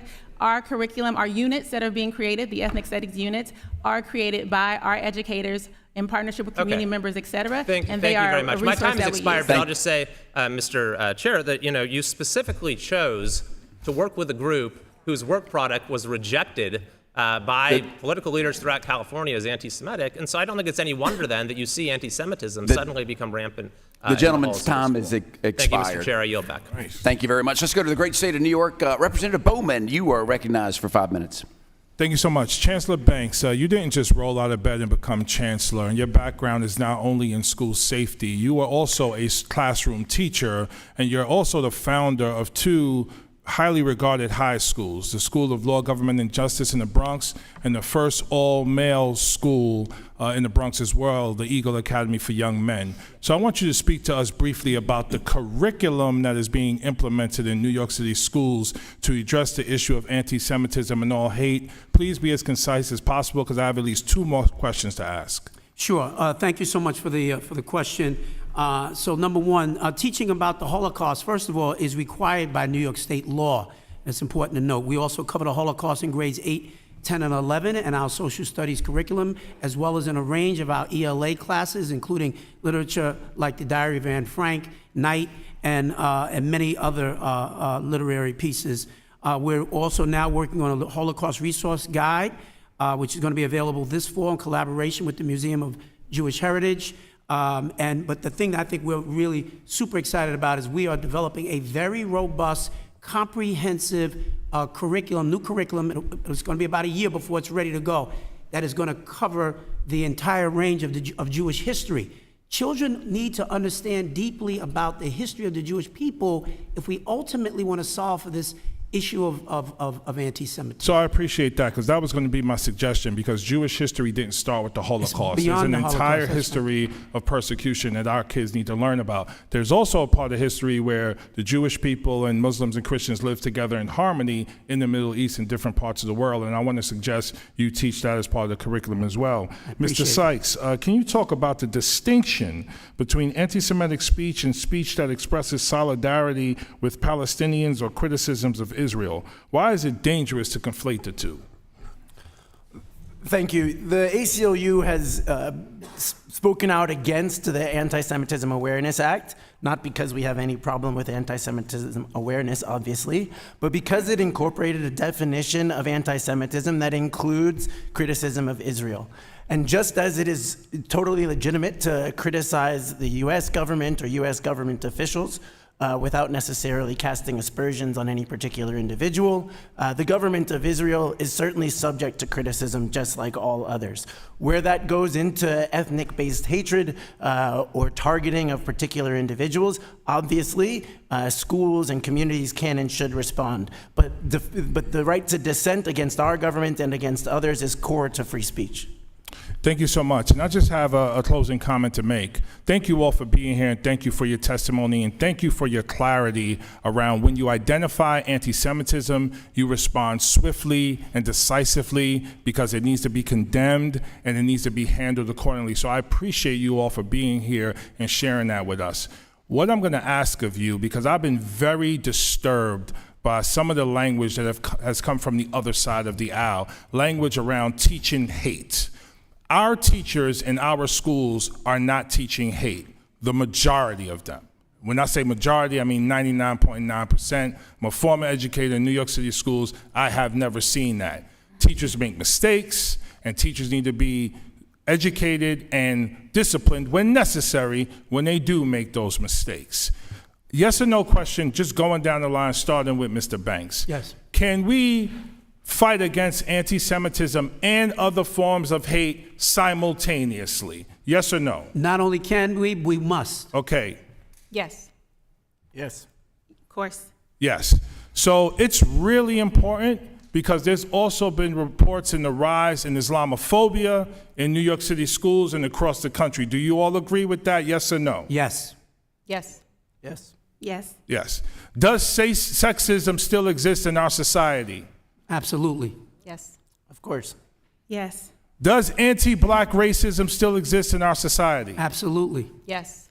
Yes. Yes. We must fight hate in all its forms at the same time. I have members of Congress talking about teachers teaching hate. None of them have an education background, by the way. They're talking about teachers teaching hate. I work in Congress. When you go in the rotunda and you look at American history, you see colonists coming in and taking over America from the Native Americans. There is no reference to the black people who built this country in our rotunda. But we're scolding you about teaching hate. You know how many black statues there are in the Capitol? 3. You know how many Confederate statues there are in the Capitol? 12. I work in an institution that teaches hate, and with our policy. Yet we're scolding you as educators who have been doing the statutory hold, thank you.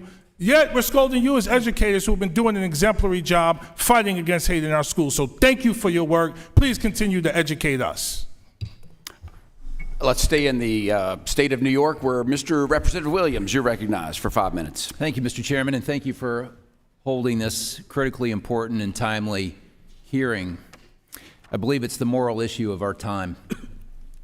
When I was elected to Congress less than 2 years ago, I was alarmed that threats of violence against synagogues, Jews, and Jewish institutions were on the rise. So in March of last year, as one of my first legislative acts, right here in this very room, I introduced an amendment to House Bill number 5 requiring, and I quote, "It is the sense of Congress that all public elementary school and secondary school students should have the opportunities to learn the history of the Holocaust and anti-Semitism," end quote.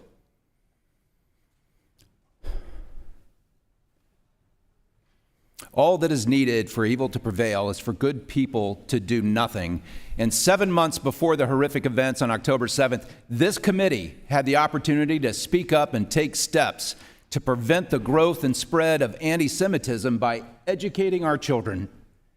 But every single one of my Democrat colleagues voted against that amendment. Every single one. And we submit to the voting results for the record. And now, out of the other sides of their mouths, they pretend to be outraged, yet they do nothing. On October 7th, Hamas announced that it was open season on Jews in Israel. Mr. Banks, kids in your school district got the idea that it was okay to have open season on Jews in New York City public schools. Instead of a reduction in anti-Semitic events in your schools in the wake of this profound immorality of a Holocaust-like massacre of Jews, we've seen an explosion of shocking anti-Semitic events. Mr. Banks, now you say that you're leaning in on combating anti-Semitism. Have the episodes of rape and murder of October 7th been presented to your students of examples of Jew hatred?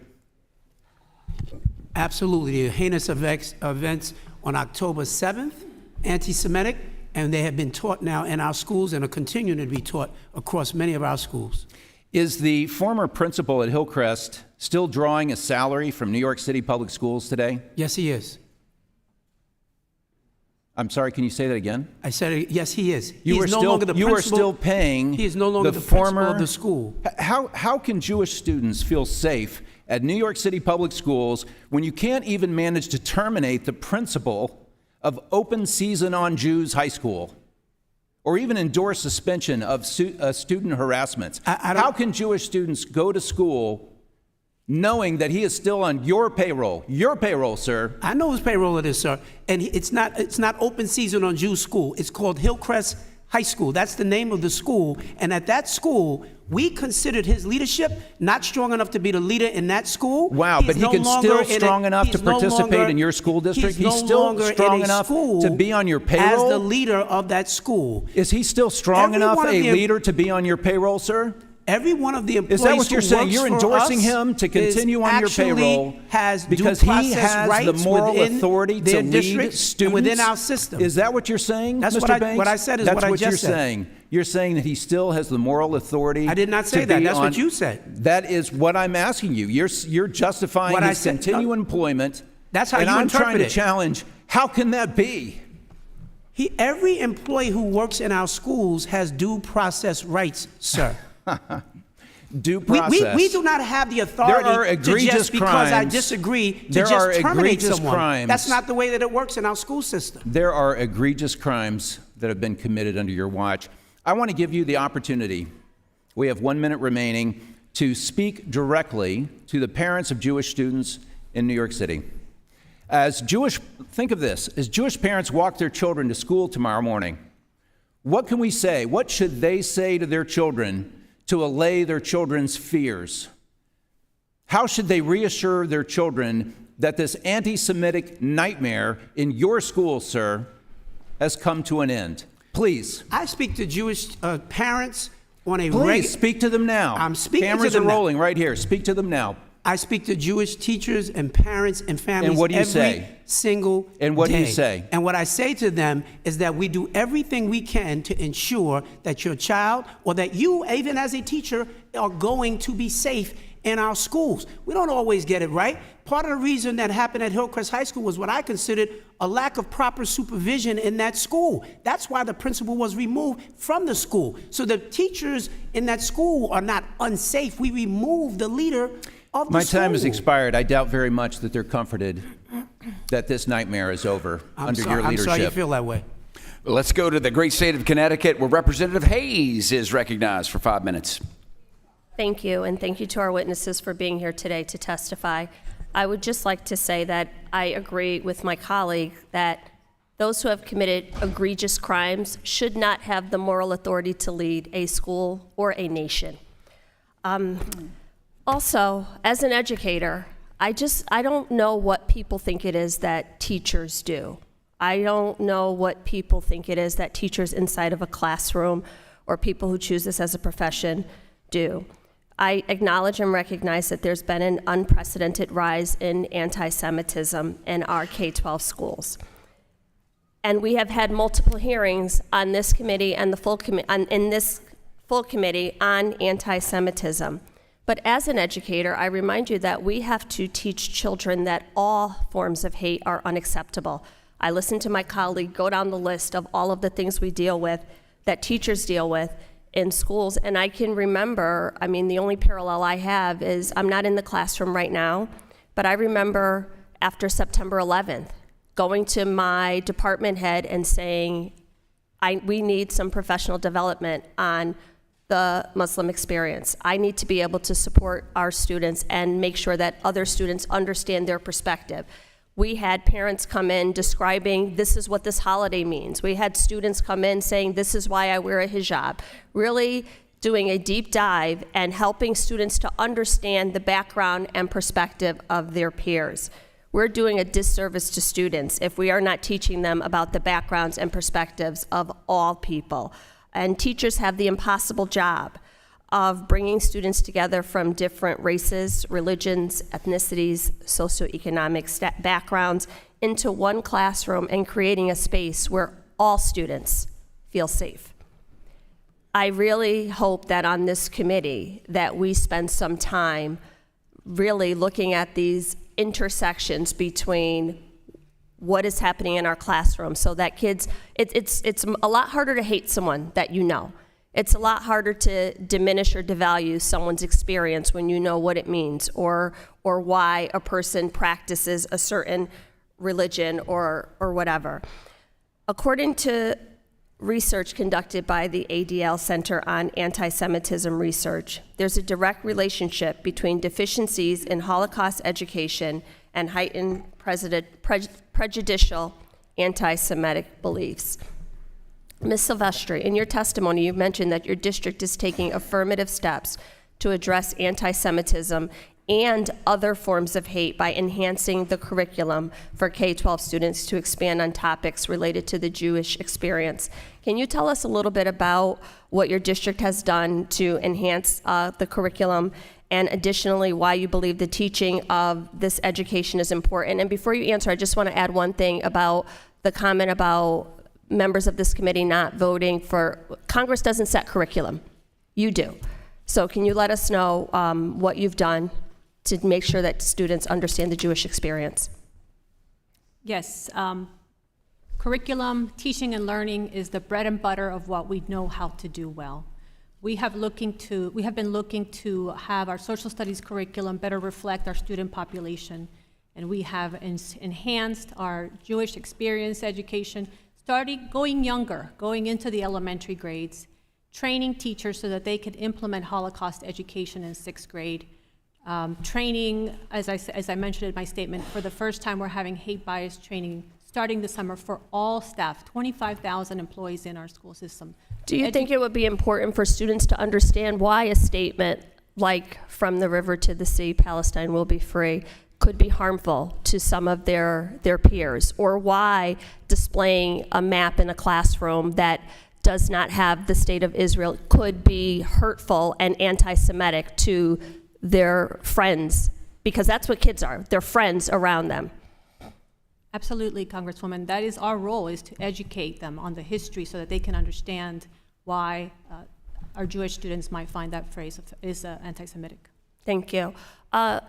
Ms. Ford Morthiel, it wasn't your testimony, it was actually Mr. Banks' testimony where he talked about we can't suspend or expel our way out of this problem. Can you talk to us about some of the direct actions that you've taken when these things do occur? Because it has been my experience as an educator that oftentimes young people repeat what they've heard from other people at home and really don't understand the consequences or the history behind what they're saying or doing. Yes, thank you for the opportunity to respond. So I appreciate you saying that. First and foremost, we do believe our role is to educate, and so we engage our students in conversation. We want to make sure that our babies can actually evaluate and reflect on their actions and their words, to think about their intent and also to think about the impact. So conversations is a tool that we use as educators a lot. We also believe in restorative conversations so that students sit with their peers who they've hurt or caused harm to hear from them and their perspective about what happened and why it was hurtful. All of these are efforts to, again, change and redirect and correct behavior. And then, of course, education. We talk to students about history, about how and why, for example, the term that you just used might be hurtful to other students when they hear it. And again, that's what we believe is really the way to change behaviors for the long run, not a short-term solution, but one that could actually keep and stay with them as they get older. Thank you very much. The gentlelady's time has expired. Let's go to the great state of New York again, where Representative Stefanik is recognized for 5 minutes. Thank you very much, Mr. Chair. Mr. Banks, there's been many questions on Hillcrest, and I just want to make sure it's very clear for the record. The principal of Hillcrest High School is still employed by the Department of Education, correct? Correct. And what is his role? He's serving in a role working on one of the teams under one of our deputy chancellors. I am told that he's Director of Teacher Development and Evaluation. Is that accurate? That I don't know his official title right here. I'd have to double check that. That's concerning to me that you have him in a senior position. And what's very concerning about these hearings is that we're getting lip service, but a lack of enforcement, a lack of accountability. And these rules and policies matter, whether it's teachers, administrators, or students violating the rules. I want to switch to Origins High School. In October, 40 to 50 students marched through Origins High School chanting "Death to Israel" and "Kill the Jews."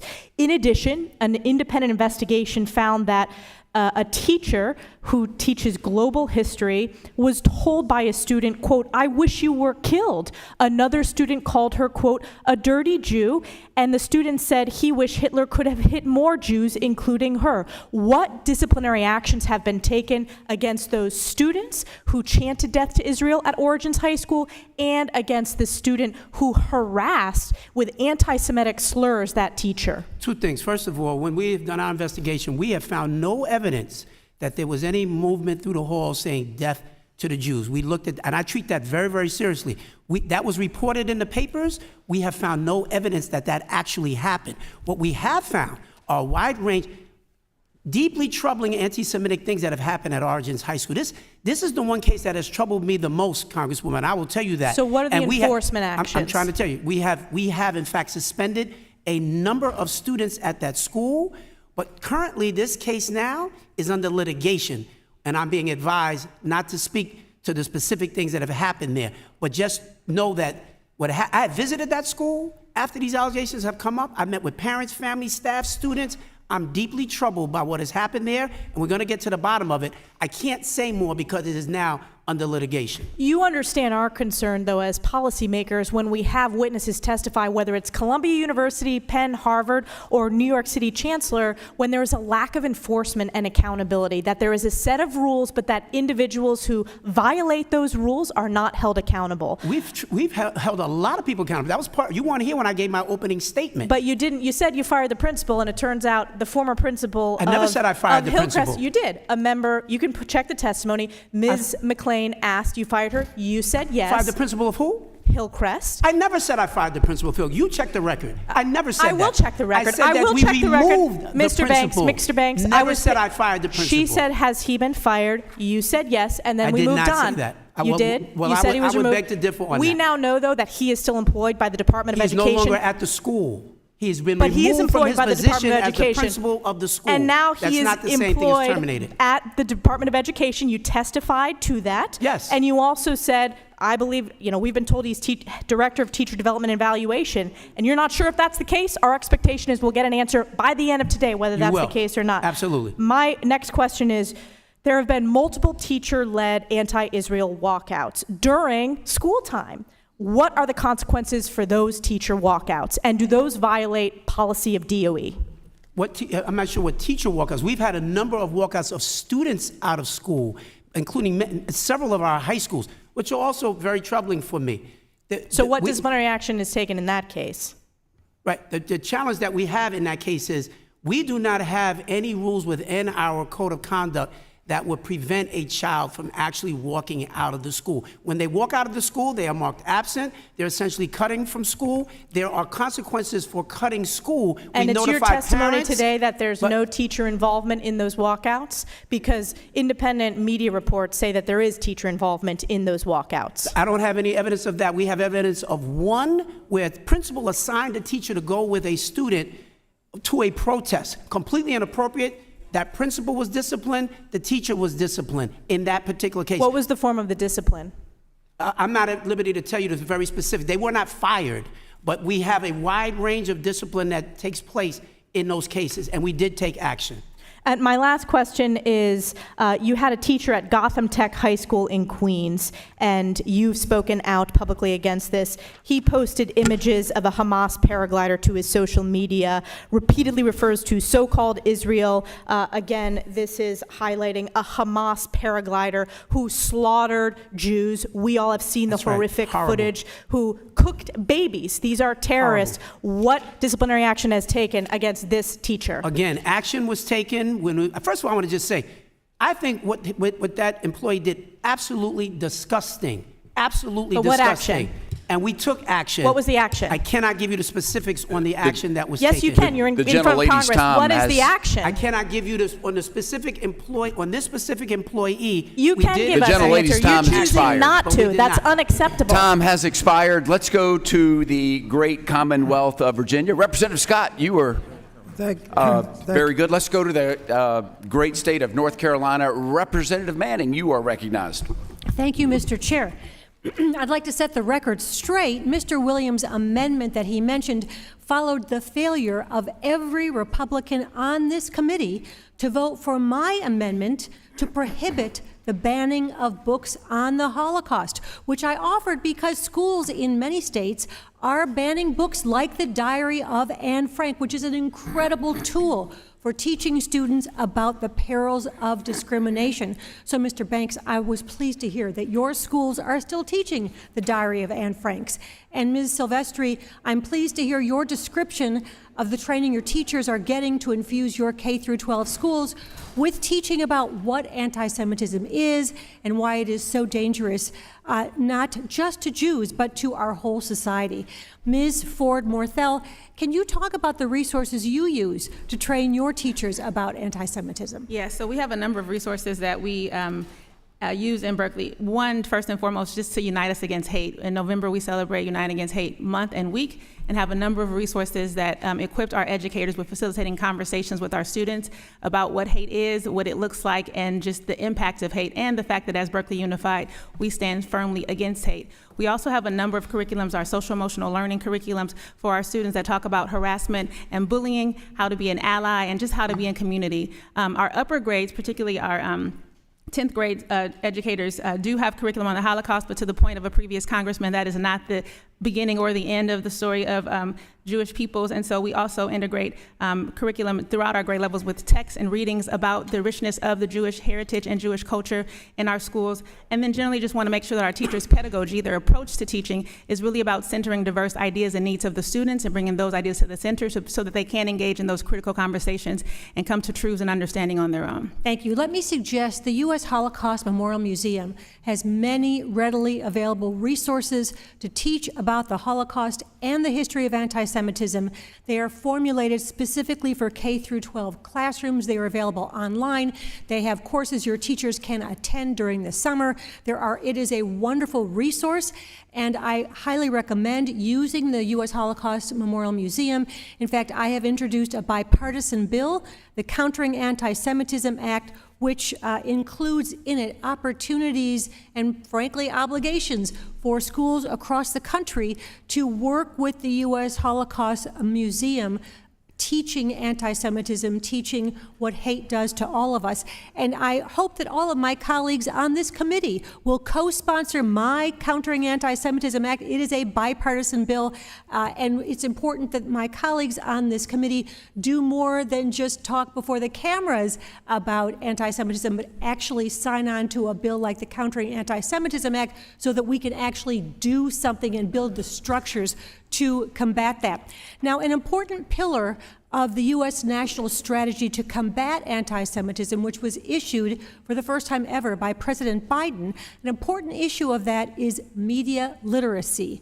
We know that many students are exposed to harmful misinformation online every day by social media, which in many cases has inflamed tensions and led to anti-Semitic incidents. In fact, I recently viewed a video on TikTok that was probably the most horrifying thing I have heard, a young person talking about why it's appropriate to hate Jews. So I'd like to ask each of you, how are your schools teaching young people to check their sources, to be savvy, critical consumers of online content? Because that is one way that hate is being spread. And Mr. Banks, can I start with you? Yes, please. It's a very, very complicated issue. We actually have a social media policy. Every one of our schools gets a level of training in digital literacy so that they understand how to think critically through these issues. But that is easier said than done.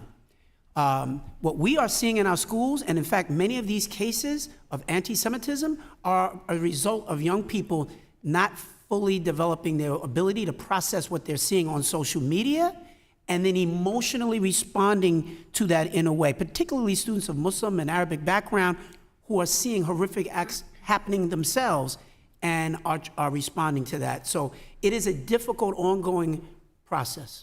Ms. Silvestri, any thoughts? We only have in 13 seconds. It is my understanding that social media literacy is taught in our health curriculum and also just as a critical thinking strategy throughout all of our classes. Thank you. I would encourage all of you to do everything you can to figure out how we teach our students to be critical thinkers, and then maybe they will teach their parents how to be critical thinkers. Thank you so much for your testimony. I yield back. Thank you very much. Let's go to the great state of Michigan. Representative Wahlberg, you are recognized for 5 minutes. I thank the chairman and thank the panel for being here. I'm sorry I had to leave. I was speaking at a quick luncheon. I didn't get the lunch from a number of higher education institutions. An important time to speak to them as well.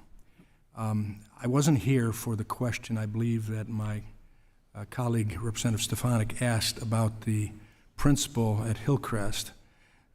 We had checked ourselves after hearing your response, Mr. Banks, seeing some of the room shaking their head strongly that this person wasn't, as a principal, removed and didn't go on in the New York education system. We came to find information that this person went to the New York Department of Education. Am I correct on that? What's the question again? I'm not sure. That he's the principal that from Hillcrest Yes. that you said was removed. Right. And didn't go in, wasn't just transferred to another school in the system. Right. We wanted to check on that because I saw indications in this room that that wasn't Yes. the right answer. He went to the New York Department of Education, as I understand it? Well, all of our schools come under the Department of Education. I oversee the entire Department of Education. We have schools, and then we have other administrative Well, that offices. concerns me that this guy is still in Education New York when he had an egregious response at Hillcrest. And so I just wanted to make that clear and make sure I understood it as well. He was removed from the school, but he is still in our But he's still in Education Yes, New he York. is. And Yes. that worries me. I understand. Following the attack on Israel on October 7th, our nation's institutions of higher education have been rocked by anti-Semitic protests, as we're talking about, and direct harassment of Jewish students. And while a critical eye must be placed on the teachings and policies at these institutions, we can't overlook our K-12 system. And so thanks for holding this hearing today. In fact, we know that the teachers that have been trained in our higher education institutions to being change agents in the world are in our K-12 systems, and they have been for years been trained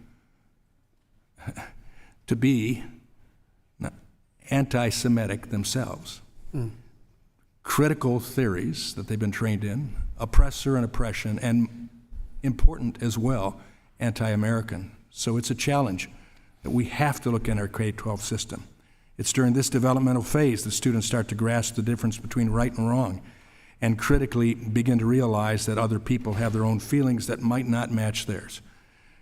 If we fail students at this scholastic phase, then it's no wonder we're seeing the level of intolerance and violent rhetoric later in their studies and even in our K-12 system.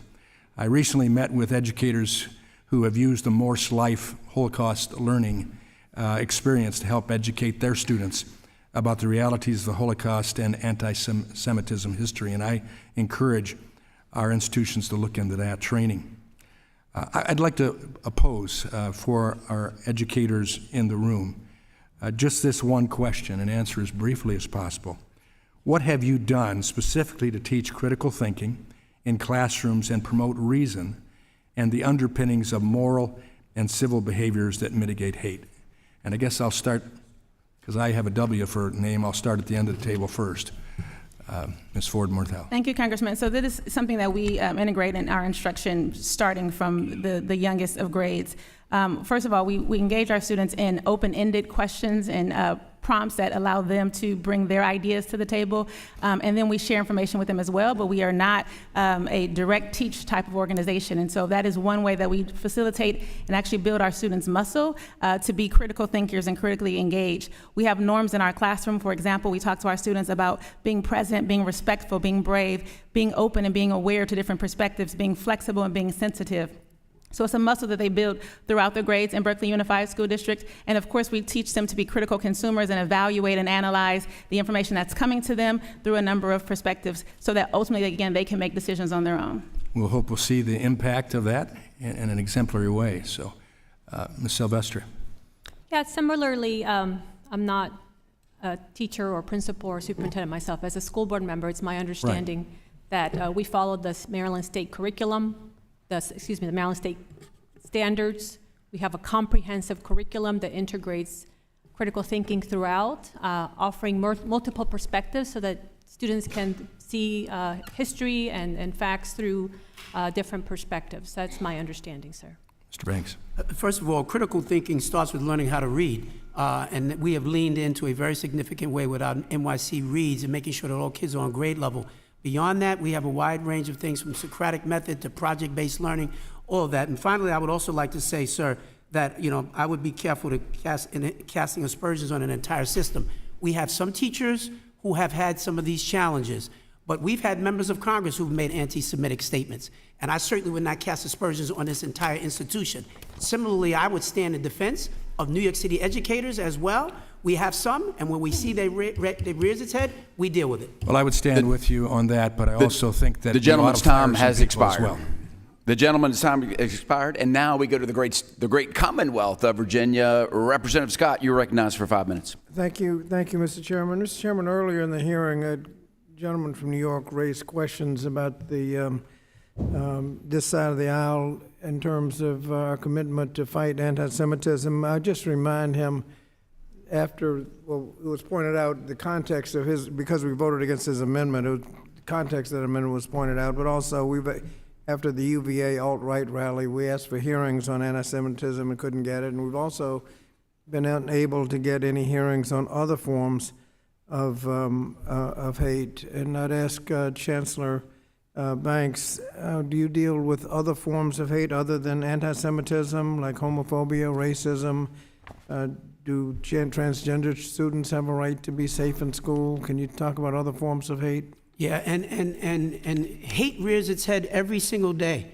And as a black man who's had to deal with, my people with a history of racism in America as well, this is something that is ever present. But as the chancellor of the New York City Public Schools, the work that we see, the aspersions that are cast against the LGBTQ community, the aspersions that are cast against Asian Americans, homosexuals, there's no end to this scourge of hate. And so that's why I say anti-Semitism doesn't simply affect Jews.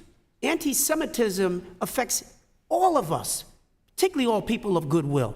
And so I stand up not only against anti-Semitism, I stand up against Islamophobia and all other forms of hate. You can't put them in silos. That's not the way that we can be responsible about how we are going to approach this. We have to deal with all forms of hate. The whole world lives in New York City. And I have a responsibility to be the champion and the chancellor for everybody. Well, thank you. And just as an aside, is it your practice to determine facts and sanctions based on media reports or due process? Is that for me? That's for you. We are responsible. Just because something was written on the front page of a tabloid doesn't make it true. And so we have to investigate. We do that responsibly, and then we move appropriately to deal with those situations on a case-by-case basis. And you indicated that you can't discipline yourself out of the problem. What did you mean? Could you say a little bit more about that? Yeah, what I mean is that ultimately, if we really care about solving for anti-Semitism, and I believe this deeply, it's not about having gotcha moments. It's about teaching. You have to raise the consciousness of young people. And the challenge we have as a system is that we do have some adults who bring their own bias into the classroom. And we've got to figure out how do we unpack all of it at the same time. But the ultimate answer for anti-Semitism is to teach, to expose young people to the Jewish community so that they understand our common humanity. And I would certainly ask that my colleagues from across the nation, and I would call on Congress, quite frankly, to put the call out to action, to bring us together, to talk about how we solve for this. This convening for too many people across America in education feels like the ultimate gotcha moment. It doesn't sound like people who are actually trying to solve for something that I believe we should be doing everything we can to solve for. Thank you. Mr. Sykes, we haven't heard anything about the context of any of these events, the seriousness of the problem, whether there's anti-Semitism or a comment on the position on the war in Gaza. Can you say another word about why it's so hard to determine whether or not expressions are protected under the First Amendment or a violation of the criminal code or a violation of Title VI or campus policy? Yes, Congressman, these are all situations that are evaluated based on the totality of the circumstances.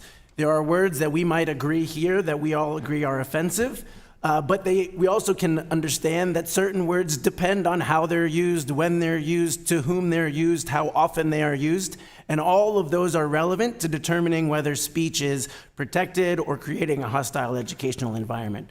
And if I might, I meant just to add on to the question about how do we promote critical thinking and exposure to a variety of ideas. One of the things that we are doing at the ACLU is fighting back against bans on inclusive education. This was started by an executive order by the former president and has now been copied and pasted in multiple states. 18 million Americans now live under an education gag order where certain ideas are being prohibited from classrooms. So this is the epitome of trying to crack down on critical thinking. And so we think that this legitimate threat to free speech and free inquiry needs to be addressed urgently as well. Thank you. Thank you very much. Thank you, Representative Scott. Let's go to North Carolina, where the chair of Education and Workforce Committee is Dr. Virginia Fox, is recognized for 5 minutes. Dr. Fox. Thank you, Mr. Chairman, and I want to thank our witnesses for being here today. I'm going to ask Ms. Silvestri to pull her mic a little closer to her mouth so I was having trouble hearing you before. President Silvestri, you said in your opening statement, quote, "Our policy is to initiate an investigation each time the school system receives a complaint or we witness particular anti-Semitic, hate-filled, or racist language or actions. On average, how long does each anti-Semitism investigation take?" I don't have an exact number of weeks that it takes, but I believe that we do a very thorough job, so we take as long as is needed to investigate. Okay. Are the victims always notified of the results? The victims are notified that an action has been taken, but not specifics of what the consequence was doled out. Will you pledge to notify people when you have done the investigation? We are working on improving our communication so that the victims have more information about what the outcome has been. Okay, working on it. Okay. Ms. Superintendent Ford Murthel, you said in your submitted testimony that you were, quote, excited, end quote, about California's new ethnic studies law. However, we've heard from Jewish families who are concerned that Berkeley's curriculum presents a slanted perspective of the Israeli-Palestine conflict. For example, the curriculum teaches that the war's consequences for Palestine are, quote, no water, no food, no electricity, end quote. Whereas the consequences for Israel are, quote, ceremonies put on hold, travel advisories in place, and cities shut down. Do you think that's a fair representation of the Israeli-Palestine conflict? I do not think that's a fair representation. Have you consulted with Jewish groups in considering how you will teach ethnic studies? So, Councilwoman, Congresswoman, I want to distinguish the lessons that I believe you're speaking about in our ethnic studies curriculum. The lessons that you're speaking about was a lesson set that was created in response to a lot of curiosity, a lot of questions, and quite frankly, a lot of confusion from many of our students wanting to know what was going on. And so we had a group of history teachers and social studies teachers and ethnic studies teachers create a lesson set in response to that. That is distinguished from Berkeley's ethnic studies curriculum. Thank you. Mr. Banks, we've talked about the map that was posted in a school, the Arab Cultural Arts program at the school, where the map has been funded by the Qatar Foundation, a nonprofit owned by the country's ruling family. The Free Press has found that QFI donated over $1 million to the New York Department of Education from 2019 to 2022 for materials such as this map. You understand the map? You know the map I'm talking about, where Israel does not exist. Yes. Okay. Does your office vet the materials purchased by these funds for anti-Semitism? If not, will you commit to establishing vigorous vetting to ensure that foreign entities unfriendly to Israel are not stocking your classrooms with anti-Semitic content? Yes, and we do vet the materials. That map was not a result of the Qatar Foundation. That individual teacher bought that map on her own with her own resources when she was in Jerusalem. That is what she told us. So it was not part of the resources that came from the Qatar Foundation. But we do vet all the other materials and resources that come into our schools, and that foundation has had no impact. They write the check. They've had no impact on the curriculum that's been developed and how it's been implemented. So individual teachers are allowed to bring in materials that may be very anti-Semitic.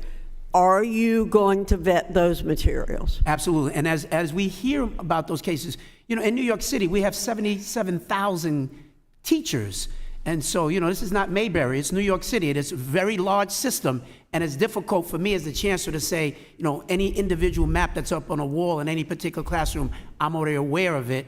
But we make sure that the principals of those schools, they're supposed to provide that level of supervision. I have one more quick question for you, Mr. Banks.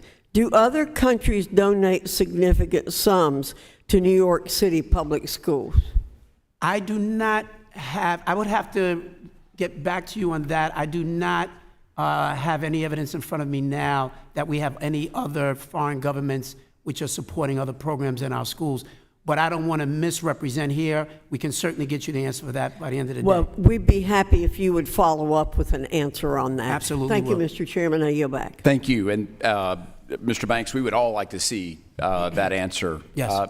We are nearing the end of our committee. Ladies and gentlemen, thank you for your thank you for being great audience members, and we just have to have closing statements, and I'll yield to Ranking Member Bonamici for her closing thoughts. Thank you very much, Mr. Chairman, and thank you to the witnesses for being here today and for your work. I do want to note, Mr. Chairman, that the witnesses today are from what might be considered blue states. And I do want to introduce into the record articles that discuss instances of anti-Semitism in Florida, Texas, and Alabama. So that's in the record as well. Without objection. And Mr. Chairman, as I said, I was hoping this could be a constructive conversation during which we would work together on finding the most effective way to address and prevent anti-Semitism in schools. Sadly, tasks like this are made more difficult because we are in an era of deep division.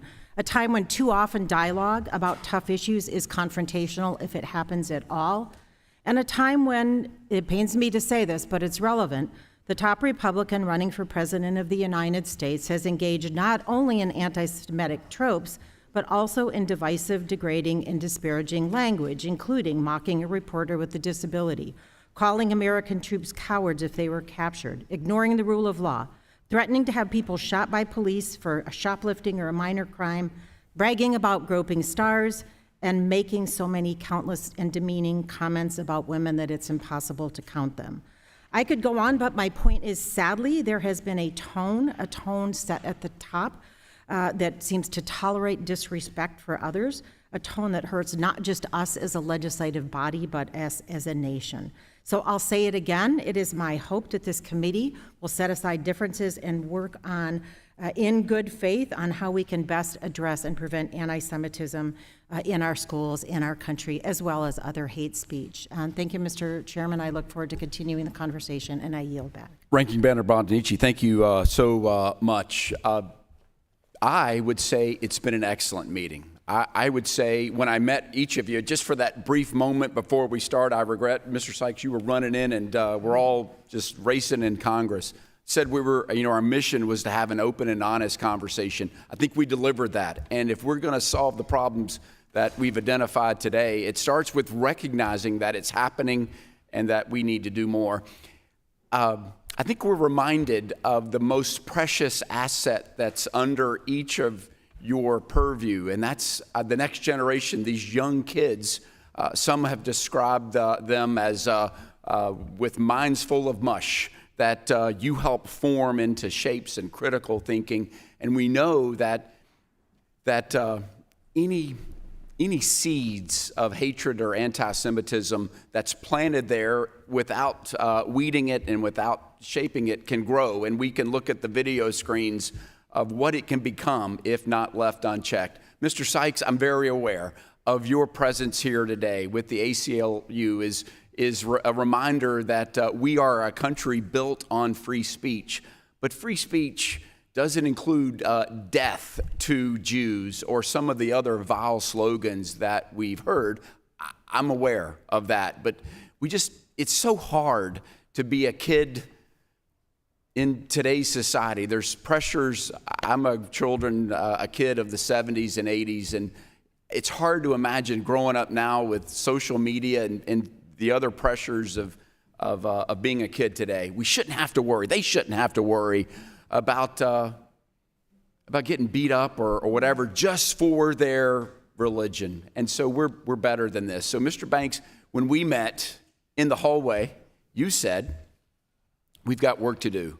And indeed we do. And hopefully it's not only a wake-up call for your school districts, but to everybody that's watching across America.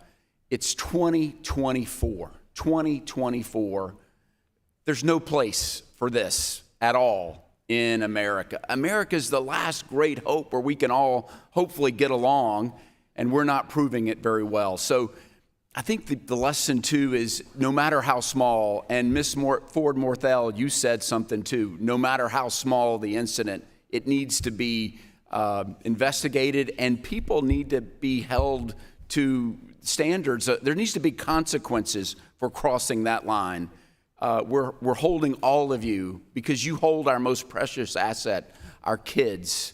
And so with that, to the kids and the parents and the teachers that I met with earlier, and that many of us did, we stand with you, and we will not cease shining the light and holding everybody accountable, because as a nation, we are better than this, and we all have a role to play. So our work begins today going forward. To the witnesses, thank you for coming forward, for your frank discussion, and for your commitment going forward that we all can live in a safe society without hatred and the fear of violence against us. And without objection, there being no further business, the subcommittee stands, and this hearing is now adjourned.